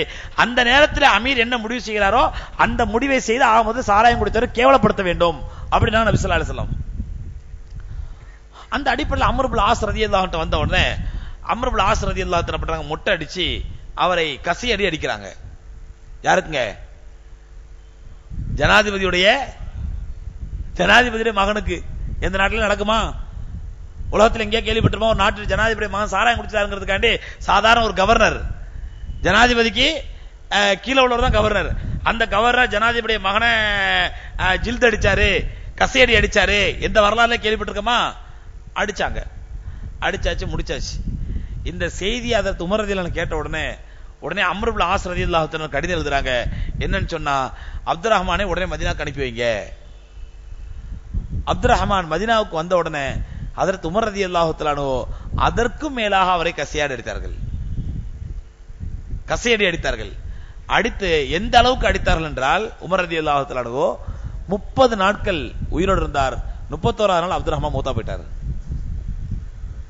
30 நாட்கள் உயிரோடு இருந்தவர் அந்த கசையடியின் வேதனையினாலயா அல்லாஹ்வுடைய தக்தீர்னாலயா எப்படி அல்லாஹ் அறிவான், 31ஆவது நாள் மூத்தா போயிட்டாரு. அல்லது அதை நினைத்து நினைத்து நினைத்து இந்த மாதிரி தப்பு செஞ்சிடுமே, இந்த மாதிரி தப்பு செஞ்சிடுமே, நம்முடைய தந்தையுடைய பேருக்கே இழுக்கு பண்ற மாதிரி நடந்துடுமே, இந்த வேதனையால மூத்தாயிட்டாரா? ஏதோ ஒரு காரணத்துல 30 நாட்களுக்கு பிறகு அந்த அப்துர் ரஹ்மான் மூத்தாயிட்டாரு. இங்க பாருங்க, அங்கே மிஸ்ரிலே ஈஜிப்திலே அமீர் என்ன செய்யணுமா செஞ்சிட்டாரு, கவர்னர் சட்டப்படி என்ன செய்யணுமோ செஞ்சிட்டாரு. ஆனாலும் கூட தன்னுடைய மகனை தனிப்பட்ட முறையிலே கூப்பிட்டு ஹதரத் உமர் ரலியல்லாஹு தஆலா கசையடி அடிக்கிறார்கள். அந்த கசையடிக்க பிறகு அவருடைய மகன் மரணிக்கின்றார். அந்த அளவுக்கு ஹதரத் உமர் ரலியல்லாஹு தஆலா அவர்கள் அல்லாஹ்வுடைய சட்டம் யாரும் மீறிவிடக் கூடாது, அல்லாஹ்வுடைய சட்டப்படி எல்லோருமே நடக்க வேண்டும் என்பதிலே எவ்வளவு உறுதியாக எவ்வளவு முனைப்பாக இருந்தார்கள் என்பதற்கு இது ஒரு உதாரணம். இதே மாதிரி இப்ப உமர் ரலியல்லாஹு காலத்தில் இன்னொரு சம்பவம் எடுத்துக்கிட்டீங்கன்னா, ஒரு கணவன் காணாமல் போன ஒரு பெண், கணவன் காணாம போயிட்டான். அந்த பெண் காணாமல் போய் கணவன் காணாமல் பல வருஷமாகி போச்சு. ஆனால் அந்த பெண் கர்ப்பமாகி விடுகின்றாள். இது தவறான வழியிலேயே ஏதோ வழியில கர்ப்பமாயிடுறா. கர்ப்பமானவுடன் இந்த செய்தி உமர் ரலியல்லாஹு தஆலாவுடைய செவிக்கு வந்த உடனே உமர் ரலியல்லாஹு தஆலா அந்த பெண்ணுக்கு ஆள் அனுப்புறாங்க, உன்னை பத்தி விசாரிக்கணும், உமர் ரலியல்லாஹு சபைக்கு வா அப்படின்னு சொல்லி. உமர் ரலியல்லாஹு தஆலா கூப்பிட்டு அனுப்புனாங்க அப்படின்னு தெரிஞ்ச உடனே அந்த பெண்ணு பயந்து போய் நடுங்கி, வா வா, எனக்கு உமருக்கு என்ன சம்பந்தம், என்னையா உமர் கூப்பிடுறாரு, எனக்கு என்னாச்சு, ஐயோ அமீர் முஃமினீன் கூப்பிடுறாரு, என்ன பண்ணுவாரோ ஏது பண்ணுவாரோ சொல்லி அந்த பெண்ணு பயந்து நடுங்கி போய் அவ வீட்டை விட்டு வெளியே வர்றா. அது உமர் ரலியல்லாஹு சபைக்கு வரதுக்காண்டி வர்ற வழியிலேயே அந்த பெண் தடுக்கி கீழே விழுந்துடுறா. கீழே விழுந்த உடனேயே கொஞ்ச நேரத்திலே அந்த பெண்ணுடைய கர்ப்பம் கலைஞ்சி குழந்தை வெளியே வந்துருது. வெளியே வந்த குழந்தை அழுதுட்டு உடனே மூத்தாயிடுது. கர்ப்பமா இருக்கக்கூடிய அந்த பெண் நடக்கக்கூடிய சம்பவம். இந்த செய்தி உமர் ரலியல்லாஹு அதுக்கு வருது, நீங்க அழைச்சி அனுப்பின பெண்ணு இந்த மாதிரி வந்தா, நீங்க கூட்டிங்க, பயத்துல ஓடி வந்து கீழே விழுந்து அதுல குழந்தை இறந்து போச்சு அப்படின்ற உடனே நம்ம ஊர்ல இன்னைக்கு நடந்தா இந்த மாதிரி நடந்தா என்னங்க ஆகும்? யார் குற்றவாளி? இதுல யாரே குற்றவாளி சொல்லுவோமா?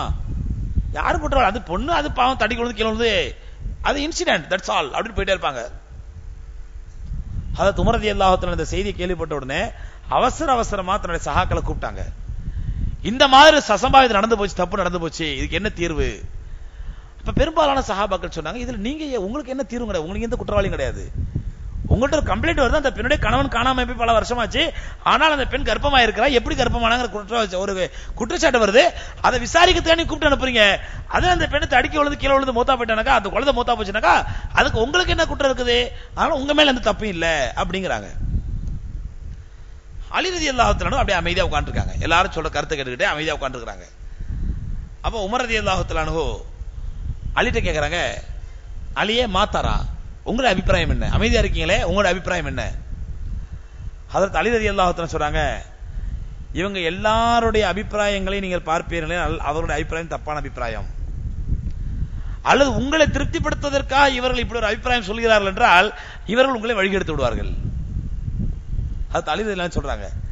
சொல்லிட்டு சொன்னாங்க, அமீர் முஃமினீன் அவர்களே, இன்னக அன்த அஃஸஅதஹா, அந்த பெண்ணை நீங்கள் தான் பயமுறுத்தினீர்கள்.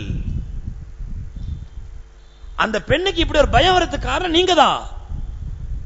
நீங்க கூப்பிட்டு அனுப்புறீங்கன்னு சொன்ன உடனே அந்த பெண்ணு பயந்து கை கால நடுங்கி அவ கீழே விழுந்தா. ஃபஇன்னக சப ஃபஇன்ன வல்கத் வலதஹா பிஸபபிக, உங்களின் காரணமாகத்தான் அவருடைய குழந்தை அதுவும் கீழே விழுந்து அந்த குழந்தை கலஞ்சி இறந்து போச்சு. அதனால இதுக்கு நீங்க தான் குற்றவாளி. யார் சொல்றாங்க? அலி ரலியல்லாஹு அது உமர் ரலியல்லாஹு சொல்றாங்க. அதுக்கு முன்னாடி என்ன சொல்றாங்க? இவங்களுடைய அபிப்பிராயத்தை கேட்டா இவங்க வழி எடுத்துருவாங்க உங்களை. நியாயமா பார்த்தா அந்த அப்சாத்தஹா, நீங்கள் தான் அந்த பெண்ணை திடுக்கிட வைத்தீர்கள், பயமுறுத்தினீர்கள், உங்களால தான் அந்த பெண்ணுடைய குழந்தை இறந்திருக்குது. அதனால் அந்த குழந்தைக்குரிய நஷ்ட ஈட்டை, தியத் என்று சொல்லக்கூடிய அந்த வரியை, கொலை வரியை நீங்கள் தான் கொடுக்க வேண்டும். ஹஜ்ரத் அலி ரலியல்லாஹு தஆலா சொன்ன உடனே ஹஜ்ரத் உமர் ரலியல்லாஹு தஆலா உடனே அவசரமாக அலி ரலியல்லாஹு கூற்றை அப்படியே ஏற்றுக்கொண்டு உடனே நடைமுறைப்படுத்தினார்கள். அந்த குழந்தைக்கு கொடுக்க வேண்டிய, குழந்தை இறந்துட்டா அதுக்கு என்ன நஷ்டஈடு கொடுக்க வேண்டுமோ அந்த நஷ்டஈட்டை கொடுத்தார்கள். இங்க கொலை என்பது ரெண்டு வகைப்படுங்க. ஷரியத்திலே கொலை என்பது, முதல்ல ஒரு கொலை இருக்குது, ஒரு ஆயுதத்தினாலேயோ அல்லது ஒரு பொருளை வச்சோ கொலை பண்றது. உதாரணமா ஒருத்தர் மேல கல்லை தூக்கி அடிக்கிறேன், கல்லு பட்டு மொட்டக்குன்னு மூத்தா போயிட்டார் அவரு, அல்லது கத்தியால குத்துறாரு ஒருத்தர், அல்லது கம்பால் அடிக்கிறாரு, ஏதோ இல்ல ஒரு கொலை செய்ய எண்ணத்தோட கொலை செஞ்சா இது பெரிய பாவம். இதற்கு பரிகாரம் கொலைதான், பழிக்கு பழிதான், வேற வழியே இல்ல. சில கொலை இருக்குது அப்படின்னு சொன்னா, உதாரணமா நம்ம ஒரு கிணறு தோண்டி வச்சிருக்கிறோம், அந்த கிணறுக்கு செவுரு கட்டல, ஒருத்தர் வேகமா ஓடி வந்து கிணத்துல வந்து மூத்தா போயிட்டாரு. இப்ப இவரோட மூத்துக்கு யார் தான் காரணம்? நாம தான் காரணம். நாம கொலை பண்ணல, நாம தான் காரணம். இந்த மாதிரி கொலைக்கு பழி கிடையாது, தியத்து கொடுக்கலாம். தியத்துன்னு சொன்னா நஷ்டஈடு கொடுக்கலாம். இந்த மாதிரி கொலைக்கு நஷ்டஈடு கொடுக்கலாம். இது ஷரியத்துல உள்ளது. அந்த அடிப்படையில் தான் உமர் ரலியல்லாஹு தஆலா அன்ஹு பழிக்கு பழி வாங்கணும்னு சொல்லல, நீ நஷ்டஈடு கொடுத்தாகணும், ஏன்னா அந்த பெண்ணுடைய அந்த குழந்தை மரணத்திற்கு நீங்க ஒரு வகையில காரணமாயிட்டீங்க அப்படின்னு சொல்லி அது உமர் ரலியல்லாஹு தஆலா அன்ஹு உடனடியாக அந்த பெண்ணை கூப்பிட்டு அந்த பெண்ணுக்குரிய நஷ்டஈட்டை வழங்கினார்கள் அப்படிங்கறத நம்ம திருமதி ஹதீஸ்ல பாக்குறோம். அதே மாதிரி உமர் ரலியல்லாஹு தஆலா அன்ஹு மிஸ்ருக்கு போறாங்க. அம்ர் இப்னு ஆஸ் ரலியல்லாஹு தஆலா அன்ஹு மிஸ்ர்ல அமீரா கவர்னரா இருக்கிறாங்க. மிஸ்ருக்கு போன உடனே சொல்றாங்க, எல்லா பகுதிகளிலும் மக்கள் கூடக்கூடிய எல்லா சந்தைகளிலும் மக்கள் கூடக்கூடிய எல்லா பகுதிகளிலும் ஒரு அறிவிப்பை செய்து கொண்டே இருக்க வேண்டும். என்ன அறிவிப்பு சொன்னா, உங்களுக்கு கவர்னரா நியமிக்கப்பட்டவர் அல்லது உங்களுடைய அதிகாரியா நியமிக்கப்பட்டவர் உங்களுக்கு கஷ்டத்தை கொடுப்பதற்காக வேண்டியோ, உங்களை பழி வாங்குவதற்காண்டியோ, உங்களுக்கு சிரமத்தை கொடுப்பதற்காண்டியோ நியமிக்கப்பட்டவர்கள் அல்ல. உங்களுக்கு அதிகாரியா நியமிக்கப்பட்டவர்கள் உங்களுக்கு உதவி செய்வதற்கு ஒத்தாசை செய்வதற்காண்டி தான். ஆகவே உங்களுடைய அதிகாரிகள் யாராவது உங்களுக்கு அநீதம் இழைத்ததாக நீங்கள் நினைத்தால் உடனடியாக எந்த நேரத்திலும் அமீர் முஃமினிடத்தில் தொடர்பு கொள்ளலாம் அப்படிங்கிற அந்த அறிவிப்பை எல்லா பகுதிகளிலையும் என்ன பண்ணாங்க, அறிவிக்க செஞ்சாங்க. இன்னைக்கு அறிவிப்பு செய்யறாங்கல்ல, சிகரெட் கம்பெனியை ஓபன் பண்ணி விட்டுட்டு அந்த சிகரெட் பாக்கெட்ல tobacco is injurious to health. Cigarette போய் கடைக்கு போய் வீட்டுல இருந்து எழுந்திருச்சு கடைக்கு போய் அந்த கடையில காசை கொடுத்து பாக்கெட்ல சில்லறை இல்லாட்டாலும் சிகரெட் எடுத்து கொடுத்து சிகரெட்டை வாங்கி பத்த வைக்கிற நேரத்துல இதை பார்த்தோன்னே அப்படி பயந்துக்கிற போட்டுவாளாம். பைத்தியகரத்தனமான அறிவிப்பு.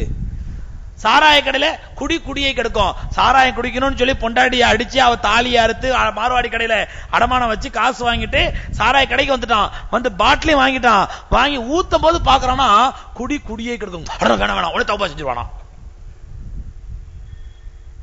இந்த மாதிரி சட்டம் அல்ல. அரசு அலுவலகங்களிலே லஞ்சம் கொடுப்பதும் வாங்குவது குற்றம் போட்டிருக்கோம். அதுக்கு கீழே வாங்கிட்டு நிப்பான் ஆபீசர். அது கீழே வாங்கிட்டு நிப்பான். இந்த மாதிரி அறிவிப்புல உண்மையான நியாயமான அறிவிப்பை செய்ய சொன்னார்கள் ஹதரத் உமர் ரலியல்லாஹு தஆலா அன்ஹு. இந்த அறிவிப்பை பார்த்தவுடன் ஹதரத் உமர் ரலியல்லாஹு தஆலா அன்ஹு மிஸ்ருக்கு போறாங்க. அங்க ஒரு மனுஷன் வராரு. மனுஷன் வந்து சொல்றாரு உமர் ரலியல்லாஹு அன்ஹு, இன்னா ஆமீலக ஃபுலானன் தரபனி மேத்த தர்பா. அமீல் முஃமின் அவர்களே, உங்களுடைய ஒரு அதிகாரி ஒருவன் என்னை அநியாயமான முறையில் 100 கசேரி அடித்தான். நான் தப்பே செய்யல, என் மேல் 100 கசேரி அடித்தான். உமர் ரலியல்லாஹு அந்த மனிதரை அந்த கசேரி அடித்த அதிகாரி கூப்பிடுறாங்க. என்னப்பா பிரச்சனை? இல்ல நான் இன்வெஸ்டிகேஷன் பண்ணி பார்த்ததில்ல, இவர் தப்பு செஞ்சிருந்தாரு, அதனால அடிச்சேன். என்ன இன்வெஸ்டிகேஷன் காட்டு. பார்த்தா அவர் தப்பு செய்யல, அந்த பாதிக்கப்பட்ட ஆளு தப்பு செய்யல. உடனே உமர் ரலியல்லாஹு தஆலா அன்ஹு அந்த பாதிக்கப்பட்ட மனிதனுடைய கையில சாட்டையை கொடுத்து, நீ இவரை 100 அடி அடி, உன்னை அடிச்சமா நீ 100 கசேரி அடி அப்படின்றாங்க. உடனே எகிப்துடைய கவர்னரா இருக்காங்க ஹதரத் அம்ர் இப்னு ஆஸ் ரலியல்லாஹு தஆலா அன்ஹு. அவங்க எழுந்துச்சு, அமீர் முஃமினீன் கொஞ்சம் பொறுங்க, இது வந்து ஒரு தவறான முன்னுதாரணத்தை ஏற்படுத்துறது. என்ன இருந்தாலும் ஒரு அதிகாரி, அவரு ஒரு சாதாரண பிரஜையை வந்து ஒரு அதிகாரியை வந்து 100 கசேரி அடிச்சு நாளைக்கு யார் அதிகாரியை மதிப்பாங்க? நாட்டில் சட்டம் ஒழுங்கு கெட்டு போயிடாதா? இந்த நேரத்துல இந்த விஷயத்துல இவர் நியாயமானவர், இவர் வந்து அப்பாவி, அதனால வந்து அடிக்க சொல்றீங்க, ஓகே. இதே மாதிரி நாளைக்கு என்ன பண்ண, தப்பு செஞ்சு அடிக்கும் பொழுது ஏய் அமீர் முஃமினீன் சொல்லிடுவேன் அப்படின்னு அதிகாரி மிரட்டுவா. அதிகாரி எந்த வேலையும் செய்ய மாட்டாரு, அதனால கொஞ்சம் யோசிங்க அப்படின்றாங்க. அப்ப உமர் ரலியல்லாஹு அன்ஹு சொல்றாங்க, அப்படியா, அப்ப நீங்க அந்த பாதிக்கப்பட்டவனை மன்னிப்பு கேட்டு அவனை எப்படி திருப்திப்படுத்தமோ கன்வின்ஸ் பண்ணுங்க அவனை அப்படின்னவன. அவனை போய் கேட்கறான், உனக்கு என்னப்பா வேணும்டா? அவன் சொல்றான், அந்த பாதிக்கப்பட்டவன் சொல்லிடுறாரு, எனக்கு வந்து ஒரு கசையடிக்கு 2 தீனார் வீதம், 100 கசையடிக்கு 200 தீனார் தாங்க. அப்ப உமர் ரலியல்லாஹு அன்ஹு சொன்னாங்க, அப்படியே அவர்கிட்ட வாங்கி கொடுங்கன்னு சொல்லி அந்த அடித்த அதிகாரிடத்திலிருந்து 200 தீனார்களை வாங்கி அந்த பாதிக்கப்பட்ட அந்த மனிதரிடத்தில் அது உமர் ரலியல்லாஹு அன்ஹு கொடுத்து அனுப்புனாங்க. இன்னைக்கு எவ்வளோ கன்சியூமர் ரைட்ஸ் நுகர்வோர் சட்டம் வந்திருக்குதுன்னு கொண்டுறாங்களே, இந்த எல்லா சட்டங்களுக்கும் மனித உரிமைகள், கன்சியூமர் ரைட்ஸ், அதே மாதிரி எல்லா விதமான உரிமைகளும் கிடைப்பதற்கு முதல் காரணமாக இருந்தால் அது உமர் ரலியல்லாஹு அன்ஹு ஆட்சியில தான், உமர் ரலியல்லாஹு அன்ஹு அவர்கள் தான். அதனால வரலாற்று ஆசிரியர்கள் சொல்றாங்க, உலகத்துல என்னைக்காவது யூதர்கள் நிம்மதியாக இருந்தார்கள் என்றால், யூதர்கள் எங்கெங்கெல்லாம் போல அங்கெல்லாம் அடி வாங்கி தான் செத்தான் அவனோட கெட்ட குணத்தினால. ஹிட்லர்ல இருந்து முசோலினில இருந்து எல்லாத்திலையும் அடி வாங்கினா. உலக வரலாற்றில் யூதர்களை வரலாற்றை எடுத்து எந்த நேரத்தில் எந்த ஊரிலே யூதர்கள் நிம்மதியாக இருந்தார்கள் என்று பார்த்தால் அது அதற்கு உமர் ரலியல்லாஹு ஆட்சியில் மட்டும்தான். அப்படி நிம்மதியாக இருந்தார்கள் யூதர்கள்.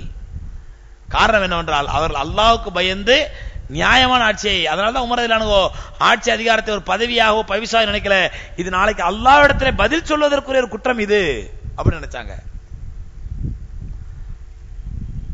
அதே மாதிரி அடுத்த ஒரு முக்கியமான சம்பவம், பிரபலமான சம்பவம் கேள்விப்பட்டிருப்போம். மிஸ்ர்ல ஹஜ்ரத் அம்ர் இப்னு ஆஸ் ரலியல்லாஹு தஆலா கவர்னரா இருக்கிறாங்க. கவர்னரா இருக்கும் பொழுது அம்ர் இப்னு ஆஸ் ரலியல்லாஹு மகன் முஹம்மது இப்னு அம்ர் இப்னு ஆஸ் அவர் அவர் நண்பர் ஒருத்தரோட ஓட்டப்பந்தயம் நடத்துறாரு. 2 பேரும் ஓட்டப்பந்தயம் நடக்குது. அந்த ஓட்டப்பந்தயத்தில் அந்த நண்பர் ஜெயிச்சாரு. ஜெயிச்சவன கோவத்தில் என்ன பண்ணிடுறாரு, இந்த அம்ர் இப்னு ஆஸ் ரலியல்லாஹு மகன், கவர்னருடைய மகன், அந்த பையன், அந்த கூட இருந்த அந்த இளைஞரை அடிச்சாரு. அடிச்சுட்டு என்ன நினைச்சேன், நாங்க யார் தெரியுமா, அமீருடைய ஃபேமிலி, கவர்னர் ஃபேமிலி, கவர்னருடைய மகன் நானு அப்படின்னு சொல்லிவிட்டு 4 அடி அடிச்சு விட்டாரு. அடிச்ச உடனே அந்த பையன் அந்த பிரச்சனையை தூக்கிட்டு நேரம் மதீனாக்கு வந்துட்டாரு. எந்த பையன்? அடி வாங்கின பையன். யாரை பாக்குங்க? சாதாரண கவுன்சிலர் பார்க்கறதுக்கு 4 மணி நேரம் காத்து கிடக்கணும். அமீருல் முஃமினீன் உமர் ரலியல்லாஹு அன்ஹு பார்ப்பதற்கு நேரம் மிஸ்ரே போட்டு மதீனாக்கு வந்துட்டாரு. மதீனாக்கு வந்த உடனே இந்த பிரச்சனையை கேட்ட உடனே உமர் ரலியல்லாஹு என்ன பண்ணாங்க, மனுவை வாங்கி வச்சுக்கிட்டு, சரிங்க பரிசீலிக்கிறேன் சொல்லி அனுப்ப, போயிட்டு வாங்க அப்படின்னு சொல்லிட்டு இங்க பிஏட்ட கொடுத்து நம்ம டேபிள் தொடக்கிட்டு வச்சுக்க அப்படின்னு வைக்கல. அதை இன்னைக்கு வாங்குற மனுக்கெல்லாம் எப்படிங்க இருக்குது, எந்த மந்திரிட்ட போய் யார்கிட்ட மனு கொடுத்தாலும் சரி பரிசீலிக்கிறேன் அப்படின்னு அனுப்புவாங்க. பக்கத்துல பிஏட்ட கொடுப்பாரு, பிஏ என்ன பண்ணா பேப்பர் தொடக்கிட்டு டேபிள் தொடக்கிட்டு வச்சுப்பாரு. அந்த மனுவை முடிஞ்சு போச்சு. உங்க மனு அங்க பேப்பர் தொடக்கி தான் உதவும். உமர் ரலியல்லாஹு தஆலா அன்ஹு அந்த மனிதர்கிட்ட சொன்னாங்க, அடி வாங்கின மனிதர்கிட்ட, நீ மதீனாலே தங்கு கொஞ்ச நாளைக்கு, அப்புறம் உன்னை கூப்பிட்டு அனுப்புறேன் அப்படின்னு சொல்லிட்டு மதீனால தங்க வச்சுட்டு உடனே அம்ர் இப்னு ஆஸ் ரலியல்லாஹு கடிதம் அனுப்புனாங்க, நீங்களும் உங்களுடைய மகனும் உடனே புறப்பட்டு வாங்க மதீனாவுக்கு. புறப்பட்டு வந்த உடனே மதீனாவுக்கு வந்த உடனே அம்ர் இப்னு ஆஸ் உமர் ரலியல்லாஹு அந்த மனிதரை கூப்பிட்டு அனுப்புனாங்க, வா என்ன பிரச்சனை சொல்லு, இந்த மாதிரி நாங்க 2 பேரும் ஓட்டப்பந்தயம் நடத்தினோம், கொண்டோம், எங்களை அடிச்சுட்டா இவன் அப்படின்ற உடனே உமர் ரலியல்லாஹு தஆலா அன்ஹு சொல்றாங்க, என்ன அம்ரே உங்களுக்கு நடந்து தெரியுமா, உங்களுக்கு நடந்து என்னன்னு தெரியுமா உங்களுக்கு? அம்ர் இப்னு ஆஸ் யார அமீருல் முஃமினீன் எனக்கு தெரியாது, நடந்தவர் எனக்கு தெரியாது, என்கிட்ட கொண்டு வரல. அப்ப உமர் என்ன கேக்குறாங்க, அந்த மனிதர், ஏன் நீ அம்ர் இப்னு ஆஸ் கொண்டு போல? அவங்க சொல்றாங்க, இல்ல என்ன அடிச்சது யாரு, என்ன அடிச்சது யாரு, கவர்னருடைய மகன். அப்ப நான் கவர்னருடைய சொன்னா எப்படி நியாயம் கிடைக்கும் எனக்கு, அதனால உங்கள்கிட்ட கொண்டு வந்தேன். உமர் ரலியல்லாஹு அப்படியே தலை குனிஞ்சிருக்காங்க, கண்கள் கண்ணீரா வடியுது. அழுதுட்டு சொன்னாங்க, என்றைக்கு உங்க பிரஜைக்கு உங்க மேல நம்பிக்கை எல்லாம் போயிடுச்சோ, அம்ர் இப்னு ஆஸ் சொல்றாங்க, அவருக்கு உங்க மேல நம்பிக்கை எல்லாம் போயிடுச்சு. ஏன்னா என்ன அடிச்ச அவருக்கு என்ன நம்பிக்கை வந்திருக்கணும், அவருடைய மகனாவே இருந்தாலும் கூட எனக்கு நியாயம் கிடைக்கும் அவரிடத்தில், அம்ர் இப்னு ஆஸ் இடத்துல என்று நம்பி உங்களிடத்துல வந்திருக்க வேண்டும். அவர் நம்பிக்கை எல்லாம் இங்க என்கிட்ட வந்திருக்கிறாரு. என்னைக்கு உங்களுடைய பிரஜைக்கு உங்களுடைய நியாயத்தின் மீது உங்களுடைய நீதத்தின் மீது நம்பிக்கையில இருந்தீங்களோ, அன்னைக்கே அல்லாஹ்வுடைய அதாப் உங்க மேல இறங்க ஆரம்பிச்சுங்க, பயந்துருங்க சொல்லிட்டு சொன்னா. அவன் எத்தனை அடி அடிச்சாரு? 4 அடி அடிச்சாரு. அவர் கையில சாட்டையை கொடுத்து அம்ர் இப்னு ஆஸ் ரலியல்லாஹு எதிரிலேயே அவனுடைய மகனை சாட்டையில அடிக்க சொன்னாங்க. உமர் ரலியல்லாஹு அடிச்ச பிறகு சொன்னாங்க, முத் கம் தஅப்பத்துமுன் நாஸ வகத் வலத்துஹும் உம்மஹாத்துஹும் அஹராரா. என்னையில இந்த பழக்கம் ஆரம்பிச்சது? கண்டிக்கிறான் உமர் ரலியல்லாஹு. என்னையில இந்த பழக்கம் ஆரம்பிச்சது? அவர்களுடைய பெற்றோர்கள் எல்லாம் அவர்களை சுதந்திரமான பிள்ளைகளாக பெற்றெடுத்திருக்கும் பொழுது நீங்கள் என்றிருந்து அவர்களை அடிமையில ஆக்க ஆரம்பித்தீர்கள். அடிமை அடிக்கிற மாதிரி அடிக்கிறீங்க காரணம் இல்லாம. எதுக்குங்க? ரோட்ல விளையாட்டுல 2 இளைஞர்களுக்கு மத்தியில ஒருத்தருக்கு ஒருத்தர் தகராறு வந்து அடிதிரி சண்டை நடந்ததுக்கு எவ்வளவு பெரிய வார்த்தை உமர் ரலியல்லாஹு சொல்றாங்க பாருங்க. அவருடைய பெற்றோர்கள் எல்லாம் அவருடைய தாய்மார் எல்லாம் அவர்களை சுதந்திரமான பிள்ளைகளாக பெற்று போட்டிருக்கும் பொழுது நீங்க அடிமை மாதிரி அடிக்கிறீங்க. உங்களை யார் அடிமையாக சொல்றது? உங்களை சொல்லிட்டு அம்ர் இப்னு ஆஸ் ரலியல்லாஹு வன்மையா கண்டிக்கிறாங்க. அது உமர் ரலியல்லாஹு, இந்த நிலைமையை மாத்துங்க, மக்களுக்கு நம்பிக்கை ஏற்படுத்துங்க, உங்களுக்கு மேல இவர் நாணயம் மிக்கவர், நீதி மிக்கவர், நியாயமானவர்ங்கிற நம்பிக்கை உங்க மேல வரதுக்கு ஏற்பாடு பண்ணுங்க அப்படின்னு சொல்லி அம்ர் இப்னு ஆஸ் ரலியல்லாஹு உமர் ரலியல்லாஹு அட்வைஸ் பண்ணி அனுப்புறாங்க. அதே மாதிரி பஹ்ரைன்ல அமீராக இருந்தவங்க ஃபெரோஸ் தைலமி ரலியல்லாஹு தஆலா அன்ஹு, நம்ம கேள்விப்பட்டிருக்க மாட்டோம், ரொம்ப நூதனமான சஹாபி ஃபெரோஸ் தைலமி ரலியல்லாஹு தஆலா அன்ஹு. இந்த ஃபெரோஸ் தைலமி ரலியல்லாஹு தஆலா அன்ஹுவை உமர் ரலியல்லாஹு என்ன பண்றாங்க, இவங்க அடிக்கடி சாப்பாட்டுல தேனை தொட்டு சாப்பிடுறாங்க. ரொட்டியோட தேனை தொட்டு சாப்பிடுறாங்க. தேன் இல்லாம ரொட்டி சாப்பிடுறதே இல்ல. தேனோட ரொட்டி தொட்டு சாப்பிடுறது அந்த காலத்துல ரொம்ப என்ன சொல்றது, லக்ஸுரி ஃபுட். தேன்ல ரொட்டிய தேன்ல தொட்டு சாப்பிடுறது அவ்வளவு பேர் லக்ஸுரி ஃபுட். அத ஃபெரோசி தைலமி ரலியல்லாஹு தஆலா அவர்களை பற்றி உமர் ரலியல்லாஹு ஒரு கம்ப்ளைண்ட் வருது. உங்க பஹ்ரைன்ல அப்போ அமீரா இருக்கிறாங்க, உங்களுடைய அமீர் உங்களுடைய கவர்னர் அடிக்கடி தேன்ல ரொட்டி சோறு சாப்பிடுறாருன்ற உடனே உமர் உடனே கூப்பிட்டு அனுப்பிட்டாங்க. ஃபைரோஸ் தைலமி ரலியல்லாஹு அன்ஹு உடனே கூப்பிட்டு அனுப்பிட்டாங்க. கூப்பிட்டு அனுப்பி இன்னி சமியத்தோ அன்னஹு ஷகலகல் அஸலு மா குப்ஸிக், நான் கேள்விப்பட்டேன் உன்னுடைய ரொட்டியோட உன்னுடைய தேன் உன்னை அதிகமாக ஈடுபடுத்தி விட்டதுன்னு கேள்விப்பட்டேன், அதெல்லாம் உடனே புறப்பட்டு வாங்க அப்படின்ட்டு ஃபைரோஸ் தைலமி ரலியல்லாஹு வந்துட்டாங்க. வரும்பொழுது என்ன ஆகுது, வாசல்ல உமரனுடைய அந்த பள்ளிவாசல் வாசல்ல ஒரு குறைஷி இளைஞர் ஒருத்தன் வர்றான். அப்ப ஃபைரோஸ் தைலமி ரலியல்லாஹு அன்ஹு வர்றாங்க. ரெண்டு பேரும் ஒண்ண முட்டிக்கும் பொழுது ஃபைரோஸ் தைலமி கையை தூக்குறாங்க. கையை தூக்குனதுல தெரியாம அவருடைய மூக்குல பட்டு சின்னி மூக்கு உடைஞ்சிருது. சின்னி மூக்குன்னு சொல்லுவாங்கல்ல, மூக்கு அந்த எலும்பு உடைஞ்சா போல போல போல குழாயில ரத்தம் கொட்டுற மாதிரி கொட்டும் கொஞ்ச நேரத்துக்கு. அதுக்கப்புறம் மூக்கு ரொம்ப ஸ்ட்ராங் ஆயிடும் உங்களுக்கு. அதுக்கப்புறம் கியாமத்துல உடையாது அது, நீங்க மூத்தார வரைக்கும். அந்த மாதிரி சின்னி மூக்கு உடைஞ்சு போச்சு.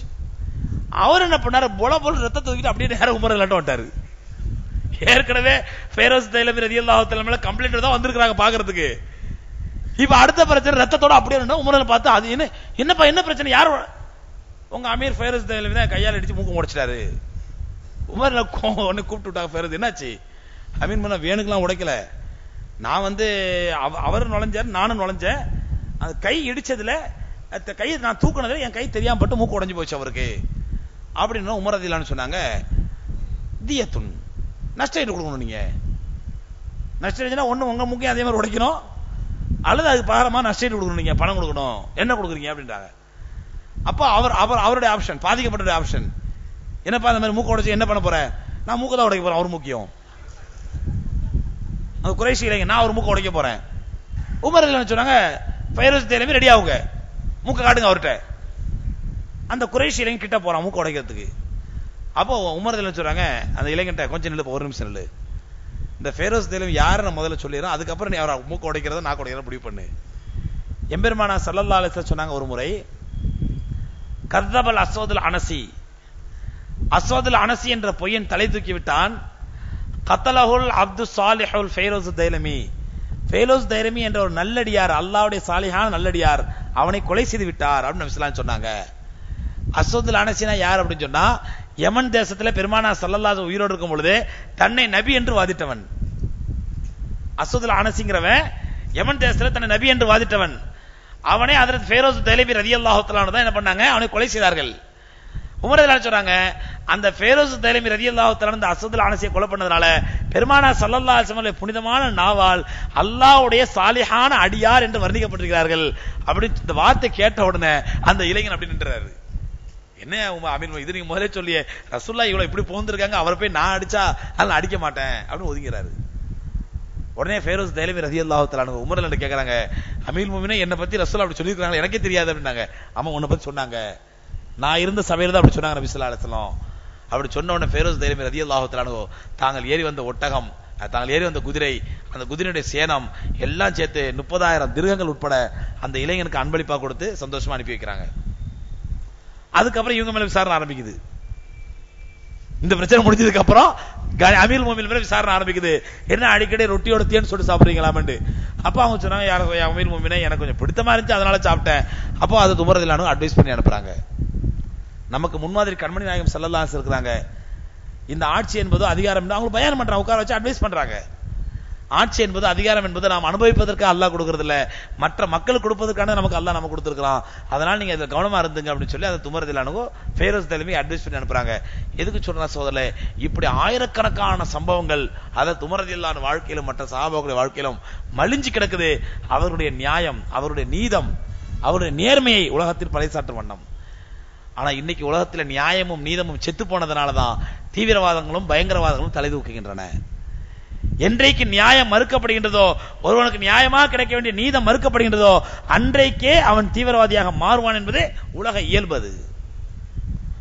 அல்லாஹ் ரப்பல் ஆலமீன் நல்ல ஒரு விஷயத்தை புரிஞ்சுக்கணும். அப்படியா, அப்ப இதெல்லாம் ஆட்சியாளர்களுக்கு ஹசரத், இதெல்லாம் நீதிமான்களுக்கு, நம்ம என்னைக்கு ஜனாதிபதி ஆகிறோமோ, நம்ம என்னைக்கு நீதிபதி ஆகிறோமோ அன்னைக்கு நடந்துக்கலாம் இல்ல. நாமும் பல்வேறு விஷயங்கள் நியாயமாக நடக்க கடமைப்பட்டிருக்கிறோம். நமக்கு வேண்டியவரு, நம்ம ஃப்ரெண்டு, நம்ம ரொம்ப அவர் க்ளோஸ் அப்படிங்கிறதுக்காக நாம் ஒரு அநியாயமாகவோ தப்பான முடிவையோ எடுப்போம் என்றால் நாளைக்கு அல்லாஹ்விடத்தில் நாம் பதில் சொல்லியாக வேண்டும். அதான் பெருமானா ஸல்லல்லாஹு அலைஹி சொன்னாங்க, சபாத்தன் அரிசின் கீழ் நிழல் கொடுக்கக்கூடிய 7 பேரை முதல் ஆளா சொன்னாங்க, இமாமுன் ஆதில், நியாயமாக நடக்கக்கூடிய ஒரு ஆட்சியாளன். அப்படிப்பட்ட ஆட்சியாளர்களாக சஹாபாக்கள் இருந்தார்கள். பெருமானா ஸல்லல்லாஹு அலைஹி வஸல்லம் நமக்கு சொல்லக்கூடிய உபதேசம் என்னவென்றால், யார் மீதும் நீங்கள் கொண்ட வெறுப்போ உங்களை நியாயத்திற்கு மாற்றமாக நடக்க உங்களை தூண்டிவிட வேண்டாம். அல்லாஹ் ரப்பல் ஆலமீன் உத்தம சஹாபாக்களிடத்திலிருந்து போன்று நியாய உணர்வையும் நீத உணர்வையும் நேர்மையையும் நமக்கும் தந்தல்வானாக. வாஹிரு தாவானா அல்ஹம்துலில்லாஹி ரப்பில் ஆலமீன். அஸ்ஸலாமு அலைக்கும் வரஹ்மத்துல்லாஹி தஆலா வபரகாத்துஹு.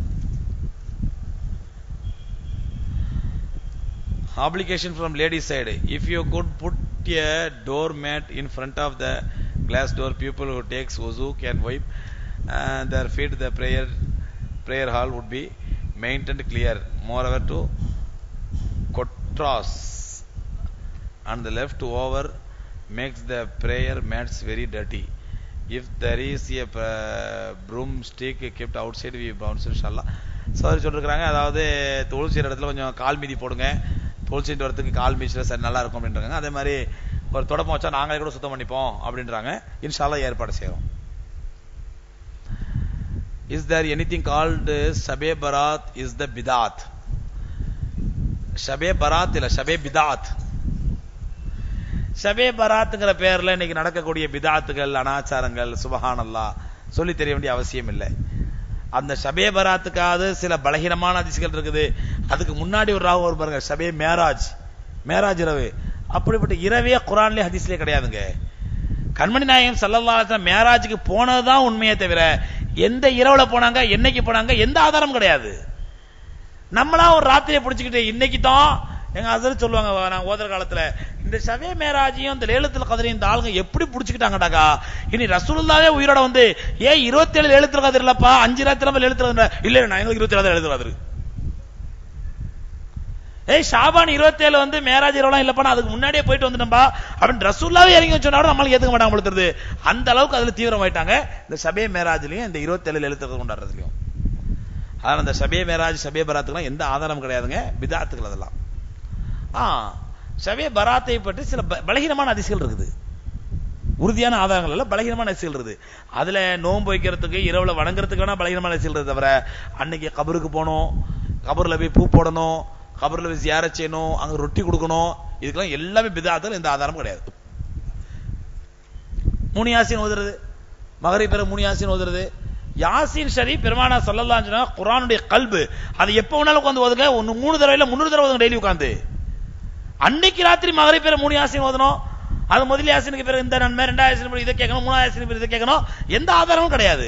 கண்மணி நாயகம் ஸல்லல்லாஹு அலைஹி வஸல்லம் அவர்கள் சொல்லி தராத ஒரு அமல் நம்ம கேட்கலாம், ஹஸ்ரத் யாசீன் தான் ஹஸ்ரத் ஓதும், மௌலிது தான் ஓதக்கூடாதுங்கிறீங்க, புர்தா தான் ஓதக்கூடாதுங்கிறீங்க, யாசீன் ஓதுறதுமா தப்பு, யாசீனே ஓதலாம், எங்க ஓதணும் அங்கதான் ஓதணும்.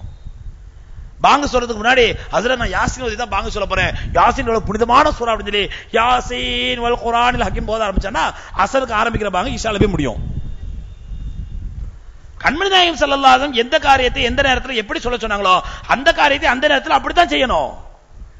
டாய்லெட்டுக்குள்ள போகும்போது ரசூலா துஆ செய்ய சொன்னாங்க, குஃப்ரானக அல்லாஹும்ம இன்னி அஊது பிக மினல் குபுஸி வல் கபாயிஸி, அதத்தான் ஓதணும். இது என்ன ரசூலா சொன்னதானே, நான் குர்ஆனுடைய ஆயத்தை ஓதுறேன், அல்ஹம்துலில்லாஹி ரப்பில் ஆலமீன் அர் ரஹ்மான், டாய்லெட் முன்னாடி நின்னுக்கிட்டு என்ன ஆகும் மார்க்கம்? இதுக்கு பேர் தான் அறப்படிச்சு தரங்கிறது. கண்மணி நாயகம் ஸல்லல்லாஹு அலைஹி வஸல்லம் என்ன சொன்னாங்க அதை செய்யணும், அதான் மார்க்கம். நமக்கு அவங்க மார்க்கத்தை பூர்வமா சொல்லி கொடுத்துட்டு போயிட்டாங்க. அதனால ஷபே பராத்துல 3 யாசீன் ஓதணும், 30 யாசீன் ஓதணும், எந்த ஆதாரமும் கிடையாது. Can you make sujood on desk while praying sitting on bench? Can we start new Isha Jamaat while Tarawih is going on?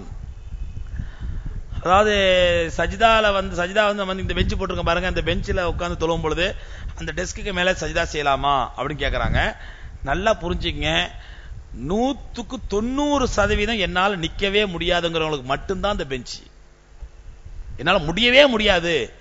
ஒரு சாய் விழுந்தா நல்லா குனிஞ்சு எடுப்பாரு, ஆனா சஜிதா குனிஞ்சு சொன்னா நான் பெஞ்சில உட்கார்ந்து தொழுறது முதுகு வலி. நடக்க சொன்னாங்க 4 கிலோமீட்டர் நடப்பாரு, வியாபார சம்பந்தப்பட்டதா இருந்தா.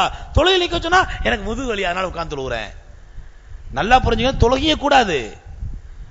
நம்மளால கஷ்டப்பட்டாவது வலியோடாவது பெருமானா ஸல்லல்லாஹு அலைஹி வஸல்லம் அன்னை ஆயிஷா ரலியல்லாஹு அன்ஹா சொன்னாங்க, அத்தையாத்துல உட்கார்ந்து இருக்கும்போது இப்படி காலை நபி ஸல்லல்லாஹு சொன்னாங்க, அத்தையாத்துல உட்கார்ந்து காலை இப்படி குத்தி வைக்கணும் அப்படின்னாங்க. ஆயிஷா சொன்னாங்க, யார சொன்னா கால் ரொம்ப வலிக்குது யார சொல்லா, நான் மடக்கி போட்டுக்குவான்டாங்க. நபி ஸல்லல்லாஹு அஜ்ருக்கி அலா கத்ரி நஸபிக்கி, உன்னுடைய எவ்வளவு சிரமமோ அவ்வளவுதான் கூலி உனக்கு. No pain no gain.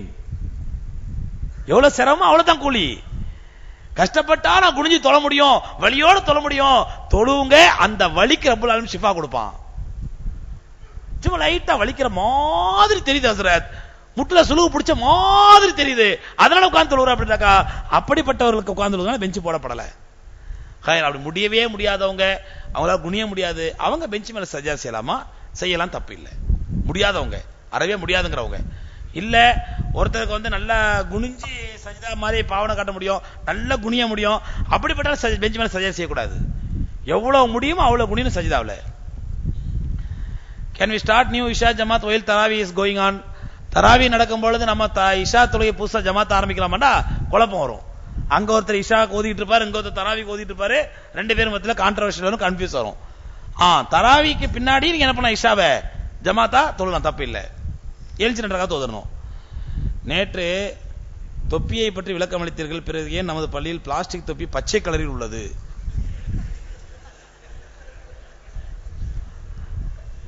அது பள்ளிவாசல்ல நிர்வாகத்துல வாங்கி வைக்கல, நானும் வாங்கி வைக்கல, யார் வாங்கி வச்சாங்கன்னு தெரியல. அவர் வாங்கி வச்சவர் எந்த எண்ணத்துல பச்சை கலரை வாங்கி வச்சு, தொப்பி வாங்கி வச்சு தப்பு இல்ல, சரியா முட்டத்தலையா இருந்தா ஒரு மாதிரியா இருக்கவே தொப்பி எடுத்து விடுமே அப்படிங்கிறதுக்காண்டி வச்சிருக்கலாம்.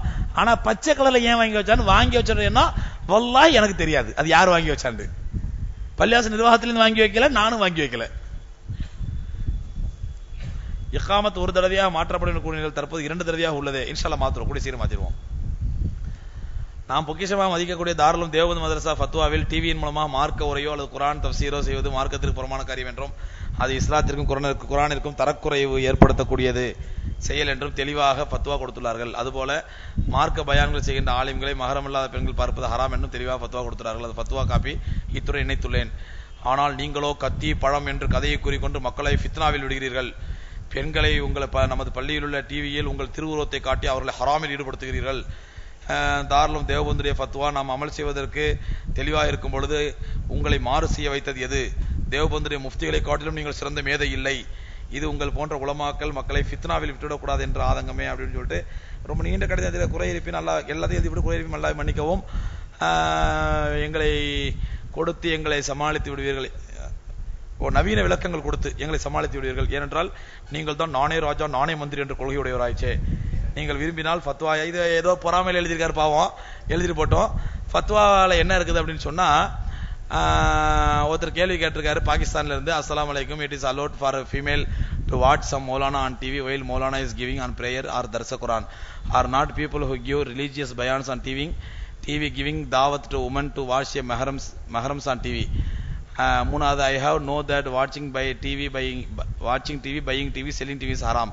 Is the bayan or Darsa Quran of ulama on TV a hujjat to buy for those who do not have TV or sell?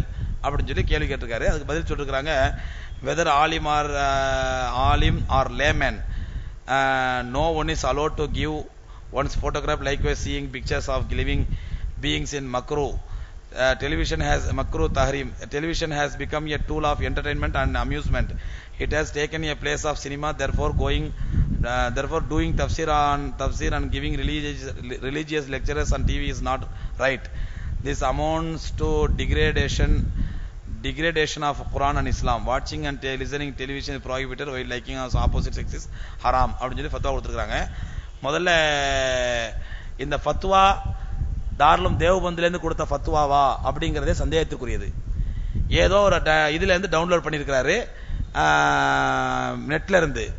முதல்ல ஃபத்வானா என்னன்னு புரிஞ்சுங்க. கேள்வி பதில்ங்கிறது வேற, ஃபத்வாங்கிறது வேற. இங்க நான் உங்களுக்கு சொல்லிட்டு இருக்கிறது கேள்வி பதில் விளக்கம், ஃபத்வா இல்ல. நல்லா புரிஞ்சுக்கணும். நான் உங்களுக்கு சொல்றேன், நீங்க கேள்விகள் பதில் சொல்றேன், இது ஃபத்வா இல்ல, இது மார்க்க விளக்கம். ஃபத்வாங்கிறது என்ன அப்படின்னு சொன்னா, ரிட்டன்ல கொடுப்பாங்க. அந்த ஃபத்வாவை கொடுத்த முஃப்தி யாருன்னு அவர் சைன் பண்ணணும். ஒரு முஃப்தி அல்ல, அவர் ஃபத்வா கொடுத்ததுக்கு அப்புறம் அந்த ஃபத்வா சரிதான்னு சொல்லி 4-5 முஃப்தி சைன் பண்ணணும், சீல் போட்டு. அப்பதான் ஃபத்வா ஆகும். இது ஒரு நார்மல் கேள்வி பதில். யாரோ கேள்வி கேட்டிருக்காங்க, அவர் யாரோ பதில் சொல்லிருக்காங்க, அவருடைய தனிப்பட்ட விருப்பம், தனிப்பட்ட ஒரு கருத்து. இதுல சொன்ன காரணத்தை பாருங்க. Television has become a tool of entertainment and amusement. Television என்பது ஒரு பொழுதுபோக்கு சாதனம். It has taken to place of cinema. அது சினிமாவுக்கு இடத்தை எடுத்துக்கொள்கிறது. Therefore, doing tafsir and giving religion lectures on TV is not right. This amounts to degradation of Quran and Islam. அந்த பொழுதுபோக்கு சாதனத்திலே போய் உட்கார்ந்துகிட்டு நம்ம குரானை ஹதீஸையும் பேசினா அது குரான் ஹதீஸுக்கு இழுக்காக ஆகிடும் அப்படின்னு யாரோ ஒருத்தர் பதில் கொடுத்திருக்காரு. நான் கேட்கிறேன், இந்த பதில் எதுல கொடுத்திருக்காரு? இன்டர்நெட்ல. இன்னைக்கு இன்டர்நெட் டெலிவிஷன் ஆகுது அம்யூஸ்மென்ட் டூல்ஸ் தான், என்டர்டைன்மெண்ட் டூல்ஸ் தான். ஆனா இன்டர்நெட் பெரும்பாலும் எதற்கு பயன்படுத்தப்படுது? வல்காரிட்டிக்கு பயன்படுத்தப்படுதா இல்லையா? ஆபாசத்துக்கு அசிங்கத்துக்கு பயன்படுத்தப்படுதா இல்லையா?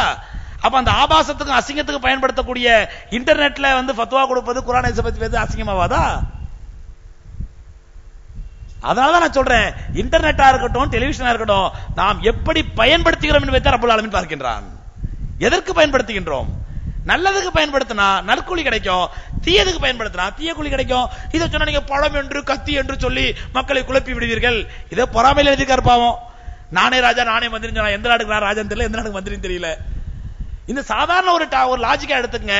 அதாவது டிவி ஒரு அம்யூஸ்மெண்ட் டூல்ஸ், டிவி ஒரு என்டர்டைன்மெண்ட் டூல்ஸ் அப்படின்னு சொன்னா, இன்னைக்கு இன்டர்நெட்ங்கிறது பெரும்பாலும் அது வல்காரிட்டி டூல்ஸா இருக்குது. இன்னைக்கு காலேஜ் மாணவர்களும் பள்ளிக்கூட மாணவர்களும் இன்டர்நெட்டை தனியா உட்கார்ந்து பார்க்கத்தான முதல்ல ஷைத்தான் தானே பார்க்கறான். அப்ப அந்த வல்காரிட்டி டூல்ஸ்ல குர்ஆன் ஹதீஸ் ஃபத்வா கொடுக்கிறது அது மட்டும் நியாயமா? அதனால இது தாராளம் தேவபந்திரி ஃபத்வாவும் கிடையாது. இவரா ஏதோ ஃபத்வான்னு நினைச்சுக்கிட்டு தாறுமாறா எழுதியிருக்காரு, ஏதோ கேள்வி கேட்கற நினைச்சுக்கிட்டு. இது யாரோ ஒருத்தர் கேள்வி கேட்டிருக்காங்க, யாரோ பதில் சொல்றாங்க. கேள்வி பதில் யார் வேணாலும் சொல்லலாம். நானும் அடிக்கடி சொல்றதுண்டு, நான் சொல்ற பதில் தான் சரியான பதில், 100% சரி என்னைக்குமே நான் சொன்னது கிடையாது. நானும் மனுஷன் தான், நான் சொல்லக்கூடிய பதில்கள் எவ்வளவு தவறுகள் இருக்கலாம். ஏன் கண்ணியமிக்க இமாம்கள் நம்ம அவங்களுடைய கால் தூசி கூட நம்ம ஆக மாட்டோம். அந்த சத்தியமான இமாம்கள் அதாவது அபூ ஹனீஃபா ரஹ்மத்துல்லாஹி அலைஹி, இமாம் ஷாஃபி ரஹ்மத்துல்லாஹி அலைஹி சொன்னாங்க, இதா வாஃபகல் கௌலி பில் ஹதீஸி ஃபஹு அலா ரூஸிகும். நான் சொல்றதை பெருமானா ஸல்லல்லாஹு ஹதீஸோட ஒப்பிட்டு பாருங்க, அது சரியானதா இருந்தால் உங்க தலைக்கு மேல வச்சுங்க, மாற்றமானதால் என்னுடைய கூற்றை சோற்றின் மீது ஏற்றி எறிந்து விடுங்கள். அவ்வளவு பெரிய அறிஞர்களே அப்படி சொல்லிருக்கும் போது நாளா எந்த மூளைக்குங்க? நான் என்னைக்கு அப்படி சொன்னது இல்லையே. நான் சொல்றதும் சரியான பதில், இதைத்தான் நீங்க பின்பற்றி நடக்கணும் என்னைக்குமே சொன்னது இல்லையே. அன்னைக்கு கூட தராவியை பத்தி கேட்டாங்க, தராவி 8 ரக்காத்துக்கு ஆதாரம் இது, 8 ரக்காத் ரசூலுல்லாஹி தொழுதாங்கன்னு ஆதாரத்தை கொண்டு வந்து நிரூபிங்க. நாளைக்கே மக்காபல் இன்ஷா தராவி 8 ரக்காத்தை மாத்திடுறோம்.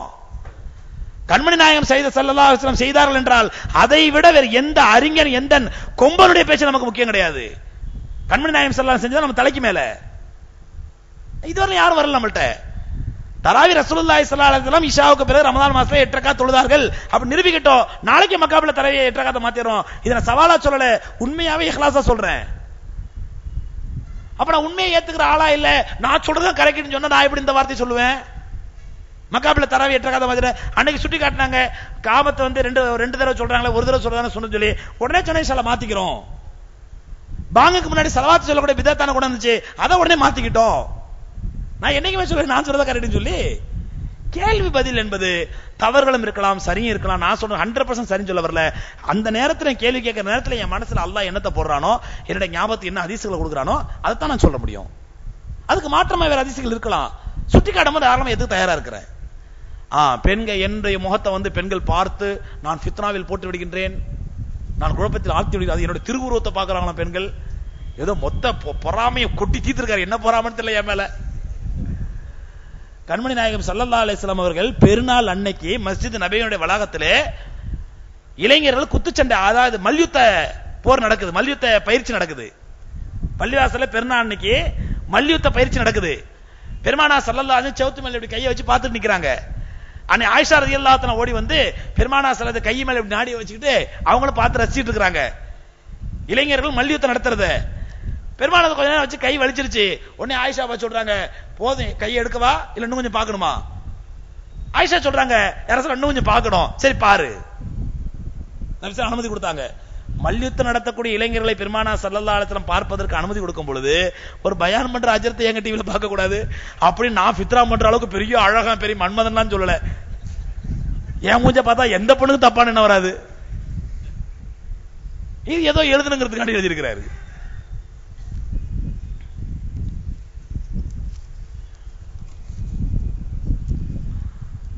Hazrat, last week you told about the எல்லாம் இங்கிலீஷ் கேள்வியா வருது, கொஞ்சம் தமிழ் கேள்வி கொஞ்சம் கேளுங்க. Other last week you told about the importance on good deeds of keeping beard. Please tell it one more time so that I can tell it to my family members as they are not allowing me to keep beard. தாடி வைக்கிறத பத்தி எத்தனை தடவை சொல்லணும்? சம்பந்தப்பட்ட உணர்வு அவ்வளவுதான். Family members allow பண்ணட்டா இல்லங்க, உங்களோட உறுதியை பொறுத்து இருக்குதுங்க. தாடி வைக்கிறது அவரோட ஃபேமிலி மெம்பர்ஸ் அலோ பண்ண மாட்டேங்கிறான். ஃபேமிலி மெம்பர் அலோ பண்ண இருக்குது, நான் தாடி வைக்கத்தான் செய்வேன் அப்படின்னு உறுதியா இருங்க. அவங்க உங்க லெவலுக்கு மாறிடுவாங்க. நம்ம ஹைக்கி நைக்கி அம்மா சொன்னா சேவ் பண்ணி பார்ப்போம், எடுத்து பார்ப்போம், வச்சு பார்ப்போம்டா, அவங்களும் பார்ப்போம்னு பார்த்துட்டு இருப்பாங்க. நான் இல்ல தாடி வைக்கத்தான் செய்வேன், உறுதியா இருங்க. கொஞ்ச நாள் அவங்களும் உங்க லெவலுக்கு மாறிடுவாங்க. நம்முடைய உறுதியை பொறுத்து தான். Very important. ஷபே பராத் எந்த காலத்தில் தோன்றியது, யாரால் தோன்றியது தெரியலங்க. ரசூலா காலத்துல இல்ல, அது மட்டும் கன்ஃபார்ம். குர்ஆனில் ஜபர் சேர் பேசி யாரால் சேர்க்கப்பட்டது? ஹஜ்ஜாஜ் இப்னு யூசுப் காலத்தில் போடப்பட்டது. இவை இரண்டும் 4 இமாமிற்கு முன்னால் தோன்றியதா அல்லது பின்னால் தோன்றியதா? பின்னால் தோன்றியது. முகமது நபி ஸல்லல்லாஹு அலைஹி வஸல்லம் கனவில் தோன்றுவாரா? முந்தைய காலத்தில் தோன்றினார்களா? இன்றைய காலத்தில் தோன்றுவார்களா? நபி ஸல்லல்லாஹு அலைஹி கனவுல தோன்றுவாங்க. பெருமானார் ஸல்லல்லாஹு அலைஹி வஸல்லம் மன் ரஆனி ஃபக்த் ரஆனி, என்னை யார் கனவில் கண்டானோ அவன் என்னையே கண்டவனாவான். இன்ன ஷைத்தான லா யத்தமஸ்ஸல் பி, ஏனென்றால் ஷைத்தான் என்னுடைய ரூபத்திலே வரமாட்டான். நபி ஸல்லல்லாஹு அலைஹி சொல்றாங்க, என்னை கனவில் கண்டவன் என்னையே கண்டவனாவான் அப்படிங்கிறாங்க. அதனால கண்மணி நாயகம் ஸல்லல்லாஹு அலைஹி வஸல்லம் கனவுல பார்க்க முடியுமா? நிச்சயமா பார்க்க முடியும். பார்க்க முடியாதுன்னா எந்த ஆதாரமும் கிடையாது. சரி, சில மேதாவிகள் கேட்பாங்க, அது எப்படிங்க, நான் ஒருத்தரை பார்க்கிறோம், முன்னாடியே பார்த்திருந்தா தானே அவர் நம்ம இன்னாலும் தெரியும், நம்ம ரசூலா பார்த்ததே இல்ல அப்படிங்கிற ரசூலா கனவுல வந்தா இவங்க தான் ரசூலா நமக்கு எப்படி தெரியும்? ஆமா, லாஜிக்கான கேள்வி தானே. ஒருத்தர் அமெரிக்காவுக்கு போகணும்னு சொல்லிட்டு பாஸ்போர்ட் ரெடி பண்ணிட்டு இருக்காரு, விசா ரெடி பண்ணிட்டு இருக்காரு, எல்லாம் ஏற்பாடு பண்ணிட்டு இருக்காரு. மறுநாள் காலையில சொல்லுவாரு, மாப்பிள்ள நான் அமெரிக்காவுக்கு போற மாதிரியும் போய் இறங்குற மாதிரியும் ஆபீஸ்ல உட்காந்து வேலை பார்க்குற மாதிரியும் கனவு கண்டேன். அமெரிக்கா எப்ப பார்த்தாரு இவரு? அமெரிக்கா போவே இல்லைன்னோ, போறதுக்கு விசா ஏற்பாடு பண்ணிட்டு இருக்காரு, பாஸ்போர்ட் ஏற்பாடு பண்ணிட்டு இருக்காரு. ஆனா போற மாதிரி கனவு கண்டாரா இல்லையா? எப்படி அமெரிக்கான்னு தெரிஞ்சது அவருக்கு? அப்படித்தான் பெருமானார் ஸல்லல்லாஹு அலைஹி தெரிவாங்க. எப்படி ஒண்ணு நம்ம கனவுலயே நம்முடைய மனசுல தோன்றலாம் இது ரசூலுல்லாஹி ஸல்லல்லாஹு அலைஹி சொல்லி, இல்ல யாராவது ஒருத்தர் பக்கத்துல உள்ளவங்க நம்மள்ட்ட யாருங்க பெரியவர் யாருங்க அப்படின்னு கேட்கலாம். அவங்க கனவுல ரசூலுல்லாஹ்னு சொல்லலாம். ஏதாவது நமக்கு ரசூலுல்லாஹ்னு தெரியும். நபி ஸல்லல்லாஹு அலைஹி வஸல்லம் கனவில் பார்க்க முடியுமா? நிச்சயமா முடியும். அவங்க ஏதாவது சட்டம் சொன்னதா, எனக்கு ரசூலுல்லாஹ் கனவுல சொன்னாங்க இனிமேல் தொலை வேணாம்னு சொல்லிட்டாங்க அப்படின்ட்டாக்கா இது ஷைத்தான் தானே அர்த்தம். அவர்கள் சொன்ன ஏதாவது சட்டம் புதுசா சொன்னா வேலைக்கு ஆகாது, அது மார்க்கம் எடுக்க முடியாது. ஒருத்தர் ஒரு அல்லா பிச்சை 4 மீன் 210,000 கடன் வாங்கியிருக்காரு. அல்லா பிச்சை ரொம்ப தக்குவாதாரி, 4 மீன் கடன் வாங்கியிருக்காரு, கடனை கொடுக்கவே மாட்டேங்கிறாரு. அல்லா பிச்சை கேட்கிறாரு, 4 மீன் கடனை கொடு கேட்கிறாரு. கடைசியில 4 மீனை பார்த்தா இருந்த அல்லா பிச்சை என்ன வீக்னஸ், இவர் ரசூலா பேர சொன்னா மடங்கிடுவார் அப்படின்னு சொல்லிட்டு அல்லா பிச்சை உனக்கு கது தெரியுமா, ராத்திரி ரசூலாவை கனவுல பார்த்தேன். அப்படியா, என்ன சொன்னாங்க? நீ அல்லா பிச்சை வாங்கின கடன் கொடுக்காதுன்னு சொல்லிட்டாங்க. இப்படி சொன்னா மார்க்கம் ஆயிடுமா? இது மார்க்கமாகாது. பெருமானார் ஸல்லல்லாஹு அலைஹி சொன்னதாகவோ செஞ்சதாகவோ மார்க்கமாகாது. பெருமானார் ஸல்லல்லாஹு கனவுல பார்க்க முடியுமா? நிச்சயமா முடியும். மைக்கேல் ஜாக்சன் இறப்பதற்கு முன் முஸ்லீம் ஆகிவிட்டார் என்று கூறுகிறார்கள், உண்மையா? முஸ்லீம் ஆனார் என்பது ஆதாரப்பூர்வமான செய்திதான், உண்மைதான். அவர் தன்னை இஸ்லாமிய முறைப்படி தான் அடக்கம் பண்ணணும்னு சொல்லி உயில் எழுதி வச்சிருந்தாரு அப்படின்னு சொல்றது உண்மைதான். ஆனா அவங்க குடும்பத்தினர்கள் அவருடைய உயிலை பராமரிக்கவும் இல்லை, பாதுகாக்கவும் இல்லை. ஹைர், அவர் முஸ்லீம் ஆகியிருந்தால் அல்லாஹ் அவருடைய பாவங்களை மன்னிச்சு சொர்க்கத்தில் நல்ல அந்தஸ்து கொடுப்பானாக இன்ஷா அல்லாஹ். தௌஹீத் ஜமாத் என்றால் என்ன? ரொம்ப முக்கியமான கேள்வி. தௌஹீத் ஜமாத் என்றால் ஓரிரை கொள்கை ஜமாத், கூட்டத்தினர்கள் அப்படின்னு அர்த்தம். நம்மளாம் எத்தனை இறைங்க? ஒரு 40-50 இறையை வணங்குறோம்ல. சாய்பாபா ஒரு கடவுள், நமக்கு சங்கராச்சாரியார் ஒரு கடவுள், அப்புறம் சாய்பாபா 2 சாய்பாபா, புட்டபர்த்தி சாய்பாபா இன்னொரு சாய்பாபா, அப்புறம் மேல்மருவத்தூர் ஆதிபராசக்தி நமக்கு ஒரு கடவுள். அப்புறம் நம்ம காலையில் ஃபஜ்ர் ஆதிபராசக்தி கும்பிடுறோம், அப்புறம் லோஹர் சாய்பாபா கும்பிடுறோம், அப்புறம் அசர் புட்டபர்த்தியை கும்பிடுறோம், அப்புறம் மகரிப் சங்கராச்சாரியர் கும்பிடுறோம். அப்படித்தானே? நம்மளாம் ஓரிரையில சேர்க்க முடியாது, அவங்க மட்டும் தான் ஓரிரைக்காரங்க. கலவரத்தில் தீக்கிரையாக்கப்பட்ட மனிதர்கள், கடலில் மாண்ட மனிதர்கள், இவர்கள் மண்ணில் அடக்கப்படவில்லை, இவர்களுக்கு எப்படி கபருடைய வேதனை ஏற்படும்? கபருடைய வேதனை என்பது உடலுக்கு அல்ல, உயிருக்கு. முதல்ல அதை புரிஞ்சுக்கணும். கபருடைய வேதனைங்கிறது கபருல அடக்கப்பட்டா தான் அப்படிலாம் ஒண்ணும் கிடையாது. உடலுக்கு அல்ல. உடல் சின்ன பின்னமா சிதறி போயிட்டா கூட உயிர் இருக்கும். அந்த உயிருக்கு தான் அல்லாஹ் ரப்பல் ஆலமீன் நல்ல உயிரா இருந்தால் நல்ல நன்மையை கொடுப்பான், கெட்ட உயிரா இருந்தால் அதாப கொடுப்பான். இது உயிருக்கு தான். அல்லாஹ் தற்பொழுது சொர்க்கம் நரகம் இவைகளை இயக்கி கொண்டிருக்கிறானா, அல்லது கியாமத்தினால் ஏற்பட்டு சூர் ஊதப்பட்டு எல்லோரும் எழுப்பப்பட்டு கேள்வி கணக்கு கேட்கப்பட்டு அதன் பின் தான் சொர்க்கம் நரகத்திற்கு மனிதர்கள் தள்ளப்படுவார்களா? மேராஜ் நபி ஸல்லல்லாஹு அலைஹி வஸல்லம் அவர்கள் சொர்க்கம் நரகம் காண்பிக்கப்பட்டது அவர்களுக்கு மட்டும்தானா? சில ஹதீஸ்களில் சில சொர்க்கத்தில் இருக்கிறார்கள், சில நரகத்தில் வேதனை செய்யப்படுகிறார்கள் வருகிறது. இவை உண்மைதானா? விளக்கம் தேவை. இதுல அறிஞர்கள் மத்தியில் கருத்து வேறுபாடு இருக்குதுங்க. சொர்க்க நரகம் உருவாயிடுச்சா இல்ல இனி சூர் ஊதப்பட்டவர் தான் உருவாக்கப்படுமான்னு சொல்லி பெருமானார் ஸல்லல்லாஹு அலைஹி வஸல்லம் அவர்களுக்கு நான் சொர்க்கத்துல பார்த்தேன் நரகத்துல பார்த்தேன்னு சொல்றதெல்லாம் பெருமானார் ஸல்லல்லாஹு அலைஹி வஸல்லம் அல்லாஹ் ரப்பல் ஆலமீன் அந்த மாதிரி காட்டினான், சொர்க்கத்தை மாதிரி நரகத்தை மாதிரி காட்டினான். இது சில அறிஞர்களுடைய கருத்து. சில அறிஞர்களுடைய கருத்து இல்ல அது சொர்க்க நரகமே இருக்குது, ரசூலுல்லாஹ் அதை ரசூலுல்லாஹ் நேரடியாக பார்த்தாங்க அப்படின்னு சொல்லி. ஹைர், எப்படியோ இது கருத்து வேறுபாடு ஒரு பக்கம் இருக்கட்டும். இதனால நம்முடைய தக்வா என்ன உயரப்போகுது? இதுக்கு விளக்கம் தெரிஞ்சு நம்முடைய அமல் என்ன கூட போகுது? நிச்சயமா சொர்க்கம் நரகம் ஒண்ணு இருக்குது. அது முன்னாடியே உருவாயிட்டாங்கன்னா இனிமே உருவாக போறது உருவாகி போனா என்ன கண்டிப்பா இருக்கு. நம்ம மறுமையில போய் நிக்கும் போது நம்ம மௌத்தாக போகும்போது நிச்சயமா சொர்க்கம் நரகம் இருக்க போகுது. அப்ப நாம சொர்க்கத்துக்கு போறதுக்கு என்ன வழி, நரகத்தின் பாதுகாத்து என்ன வழி, அதை பத்தி யோசிப்போம். அல்லாஹ் ரப்பல் அந்த பாக்கியத்தை நம்ம கொடுக்கட்டும். மகரமான ஆண்களுடன் தான் பெண்கள் வர வேண்டும் என்று கூறுகிறீர்கள். அவர்களுக்கு வேறு வேலை இருந்தால் நாங்கள் 2-3 பெண்கள் சேர்ந்து ஆட்டோவில் வரலாமா? 2 வீலர் ஓட்ட தெரிந்த பெண்கள் வீடு அருகில் இருந்தால் அவர்களே வண்டியில் வரலாமா? வேண்டாம், தயவு செஞ்சு வராதீங்க. இதுதான் சொல்றது. இரவு நேரத்தில் நைட் நேரத்தில் ஃபித்னாக்கள் நிறைஞ்ச நேரம் ஏற்கனவே இல்லாத பொல்லாத கேள்விலாம் எழுதிட்டு இருக்காங்க.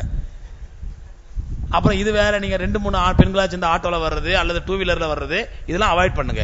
மகரமான ஆண்களோட மட்டுமே வாங்க. அப்படி வர முடியாட்டா தயவுசெய்து வீட்டிலேயே உட்காருங்க.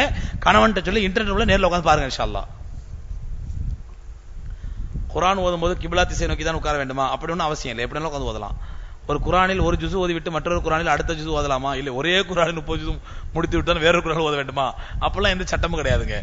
மன்சில் புக்கில் இருக்கும் சூறாக்களை தொடர்ந்து ஓதி வந்தால் நிறைய நன்மைகள் கிடைக்கும் என்று கூறல. சரியா? மன்சில் புக்கில் உள்ள குர்ஆன் ஆயத்துகள் எல்லாமே சிறப்பானது. அந்த குர்ஆன் ஆயத்துல ஓதி வரலாம், தப்பு இல்லை. கடந்த சில ஆண்டுகளாக லிப்ஸ்டிக் நெயில் பாலிஷ் ஹராம் என்று தெரிந்து அணிவதில்லை. எல்லாம் பெண்களிடம் ஒரு கேள்வி போல நினைக்கிறேன். உதடு ட்ரை ஆகி வெடித்து விடுவதால் வாசலின் போன்ற மருந்து பொருட்களை யூஸ் பண்ணலாமா? பண்ணலாம், தப்பு இல்லை. மருத்துவத்திற்காண்டி வேசலின் போடுறது தப்பு கிடையாது. ட்ரை ஆகி உலர்ந்துருது அப்படிங்கிறதுக்காண்டி அந்த ஆயிலிஷா இருக்கணுங்கிறதுக்காக வேண்டி வேசலின் போடுறது தப்பு கிடையாது. ஆனா அந்த நெயில் பாலிஷு லிப்ஸ்டிக்கு இதெல்லாம் போடக்கூடாது. பெண்கள் கண்ணாடி வளையல்கள் சலங்கை வைத்த கொலுசுகள் போடக்கூடாது. அல்லாஹ் குர்ஆன்ல சொன்னா வலா தபர்ருஜுன தபர்ருஜுல் ஜாஹிலியா, அறியாமை காலத்து பெண்கள் நீங்கள் அலைந்து திரிந்ததை போன்று நீங்கள் சத்தம் எழுப்பும் விதத்தில் அலைந்து திரியாதீர்கள். அதனால பெண்கள் காலுக்கு கொலுசு போடலாமா? கொலுசு போடலாம், தங்க கொலுசு போடலாம், தங்க கொலுசு போடலாம். ஆனா ஜல் ஜல் சலங்கை வர்ற மாதிரி மெட்டியோ அல்லது சலங்கை வைத்த கொலுசோ பெண்கள் போடவே கூடாது, ஹராம். மல்லிகைப்பூ மற்றும் பெர்ஃபியூம் எடுத்துக் கொள்ளலாமா? மல்லிகைப்பூ அடிக்கலாம், பெர்ஃபியூம் போடலாம், நல்ல அரைகுறை ஆடை போடலாம். எல்லாம் பெட்ரூமுக்குள்ள கணவனுக்கு முன்னாடி. பெட்ரூமுக்குள்ள கணவனுக்கு முன்னாடி மல்லிகைப்பூ வைங்க, ரோஜா பூ வைங்க, அல்லி பூ வைங்க, என்ன பூ வேணாலும் வைங்க. நல்ல பெர்ஃபியூம் அடிங்க, லிப்ஸ்டிக் போடுங்க, மேக்கப் பவுடர் போடுங்க, எல்லாம் போடுங்க. 4 செவத்துக்குள்ள பெட்ரூம்ல கணவனுக்கு முன்னாடி அனுமதி மார்க்கத்துல. வெளியே வர்றது ஹராம். பியூட்டி பார்லர் சென்று ஹேர் டிரெஸ்ஸிங் செய்து கொள்ளலாமா? கணவனுக்கு காட்டுறதுக்காண்டி மட்டும் செய்யலாம், தப்பு இல்லை. மார்க்கத்துக்கு முரண் இல்லாத வகையில முடிய கிராப் கட்டிக்கிறது, ஆம்பளை மாதிரி வெட்டிக்கிறது இதெல்லாம் ஹராம், கூடாது. ஆண்களை போன்று பாவனைப்படக்கூடாது. கொஞ்சம் முடி சிக்குமா இருக்குது, நம்ம புருஷன் நம்மளை பார்த்து கோவப்படுறாரு, எப்ப பார்த்தாலும் அழகு அடைஞ்சிட்டு இருக்கிறியே அப்படிங்கிறாரு, அதனால கொஞ்சம் புருஷனை சந்தோஷப்படுத்துக்காண்டி கொஞ்சம் முடி அழகுபடுத்தி வரலாமா? அழகுபடுத்தலாம், அதுவும் புருஷனை சந்தோஷப்படுத்த மட்டும்தான். ஆனா இன்னைக்கு பியூட்டி பார்லர் போடுறவங்களோ அல்லது மேக்கப் போடுறவங்களோ லிப்ஸ்டிக் போடுறவங்களோ ஒரு நாளும் பெட்ரூம்ல போட மாட்டாங்க. கல்யாணத்துக்கு போறதுக்கு மட்டும்தான் போடுவாங்க. எதுக்காண்டி? கல்யாண பொண்ணு அதுவா இல்ல இதுவான்னு சந்தேகம் வரணுமா பாக்குறவங்களுக்கு, அதுக்காண்டி போடுறது. இது பெரிய ஹராமுங்க, கூடாது. மஹரம் அல்லாத ஆண்களை பார்க்க கூடாது என்றால் நபி ஸல்லல்லாஹு அலைஹி வஸல்லம் பெண்கள் எப்படி தங்கள் சந்தேகங்களை கேட்டார்கள்? முழு ஹிஜாபுடன் நாம் மஹரம் அல்லாத ஆண்களை பார்க்க கூடாது என்றால் பெண்கள் வெளியிலே போக இயலாதே, எப்படி வெளியூருக்கு செல்வது? ஏன் ஹஜ் செய்ய இயலுமா? ஏர்போர்ட்டில், ரோட்டில் மற்றும் மக்காவிலே எப்படி பெண்கள் செல்ல முடியும்? அறிவுபூர்வமாக கேள்வி கேட்பதாக நினைத்த அந்த மனிதரை பெண்களாகி நாங்கள் வன்மையாக கண்டிக்கிறோம். போச்சுரா, இது பெண்கள் ஆண்கள் சண்டை வந்துடும் பொழுது. அல்லாவின் இல்லமாகிய பள்ளிவாசலில் அல்லாவின் செய்தியை கூறும் தாங்களை நாங்கள் எப்படி தவறான எண்ணத்தில் காண முடியும்? இது இங்கிருக்கும் பெண்களின் மனதை மிகவும் பின்படுத்தியுள்ளது. அவர் அல்லாவிடம் தௌபா செய்யும்படி அறிவிக்கவும். பாத்துங்க, பெண்களுடைய மனதை வேதனைப்படுத்திருக்குதான், அதனால சம்பந்தப்பட்டவங்க தௌபா செய்யுங்க. அதாவது நல்லா புரிஞ்சுங்க, அந்நிய ஆண்களை பார்க்க கூடாது, அந்நிய பெண்களை பார்க்க கூடாது, தவறான எண்ணத்தில் தான் பார்க்க கூடாது. இன்னைக்கு ஒரு டாக்டர்கிட்ட போறோம் அல்லது ஏதோ எத்தனையோ விஷயங்கள்ல ஆண்களை பார்க்க வேண்டியது பெண்கள், பெண்கள் ஆண்களை பார்க்க வேண்டியது, இப்படி ஒரு காட்டுமிராண்டித்தனமான இஸ்லாத்தை நமக்கு சொல்லி தரல அல்லாஹ் அல்லாஹ் தூதர் ஸல்லல்லாஹு அலைஹி வஸல்லம். தவறான எண்ணத்திலே ஒரு அந்நிய பெண்ணை பார்க்க கூடாது. ரசூல் என்ன சொன்னாங்க? இன்னலக்கல் ஊலா, ஒரு பெண்ணை பார்க்கும் பொழுது முதல் பார்வை உனக்கு அனுமதிக்கப்பட்டது, வலைசத்துலக்கல் ஆகிரா, அடுத்த பார்வை அனுமதி இல்லை. முதல் பார்வை என்பது ஒரு தேவைக்காக வேண்டியோ தப்பான எண்ணம் இல்லாமலையோ பார்க்கிறோம், தப்பு இல்ல. பார்த்த உடனே ஒரு தப்பான எண்ணம் வந்துருச்சுன்னா உடனே பார்வை தாழ்த்திக்க. இதுதான் அல்லாஹ் தூதர் நமக்கு சொல்லி தந்தது. அதை விட்டுட்டு ஏதோ அது இந்த தாய்மார்கள் நீங்க அந்த கேள்வி பெருசா எடுத்துக்காதீங்க. அவர் என் மேல கோவத்துல ஏதோ வந்து நானே ராஜா நானே மந்திரி நீங்க பலாங்கலாம் கதை சொல்லுவீங்க, என் மேல கோவத்துல ஏதோ பொறாமையில கேட்டிருக்காரு. இது தாய்மார்கள் பெருசா எடுத்துக்க வேண்டாம். அல்லாஹ் ரப்பல் ஆலமீன் இந்த விஷயங்களை பேசணும், இந்த விஷயங்களை கேட்டோம், அதனுடைய அமல் செய்ய தௌஃபீக் தந்தல்வானாக. சுப்ஹானல்லாஹி வ பிஹம்திஹி சுப்ஹானக்கல்லாஹும்ம வ பிஹம்திக அஷ்ஹது அல்லா இலாஹா இல்லா அன்த. சகோதரர்களே, திருநெல்வேலி மாவட்டம் கொங்கராயக்குறிச்சி என்ற சிறிய கிராமத்திலே ஹிஃபுல் மதரசா சிறப்பான முறையில் நடைபெற்று வருகின்றது. சகோதரர்கள் அந்த மதரசாவோட உதவிக்காக வந்திருக்கிறார். உங்களால் முடிந்த உதவிகளை செய்யும்படி கேட்டுக்கொள்கிறேன்.